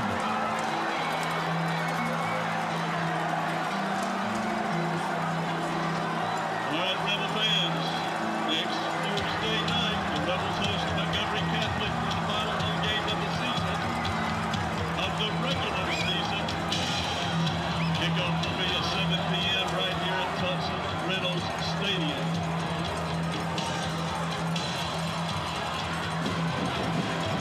Final out of Princeton, Alabama. Thompson 29, Princeton 15. What a win for Vestavia. And now when you get to the playoffs after next week, all games are tough in the playoffs. But there's a team you've played already once this year, and then you play a team from a different part of the state that you haven't seen yet, and then you get to some familiar teams. If you're able to win 1, there's a chance to win 2, and then 3, and then some history. This is a Vestavia team that's playing its best at the end of the season. Had a couple of losses early in the season to Thompson, to Hewitt-Trussville, where they just didn't quite hang on in the second half. Played it close in the first, couldn't finish it off in the second. Tonight they finished. Tonight they dominated the second half, both offensively and defensively. You'll now travel to Auburn, a team you beat 42-14, week 2 of the regular season. We talked about Hoover having to go to Central Phoenix City. That's a brutal matchup in the first round, but also Thompson's on the other side of the bracket. So the way this bracket has now set up for Vestavia, huge challenge going to Auburn on the road, but a team that's playing well, a team that's playing confidently, a team that's got a lot of momentum, and everything moving in the right direction for the Rebels. And how about this excitement? High school football is awesome. Oh, man. This game had a feel all night long. From the second when you walked into the stadium, before people were even in the stands, it felt like it was something different. Then the stands continued to fill. There was some electricity in the air. It was a coolness, a crispness in the air. And this game was fun from the opening kickoff until the start. The Rebels were resilient, and then they did everything they needed to do to win the ball game, to seal a playoff berth in this second half. And what a win for Coach Robert Evans and this Vestavia Hills high school football team. And it takes 2 teams to make an atmosphere like that. Hoover has got something to say when they get to the playoffs too, but Vestavia is the winner tonight, 39-30. And the road to the playoffs, and that ticket has been punched by Robert Evans and his Rebels. We'll see you next week right here on the Rebel Nation Sports Network. This is Coach Robert Evans with Vestavia Hills High School. Thank you for watching tonight's broadcast. We hope you tune in next week. Go Rebels.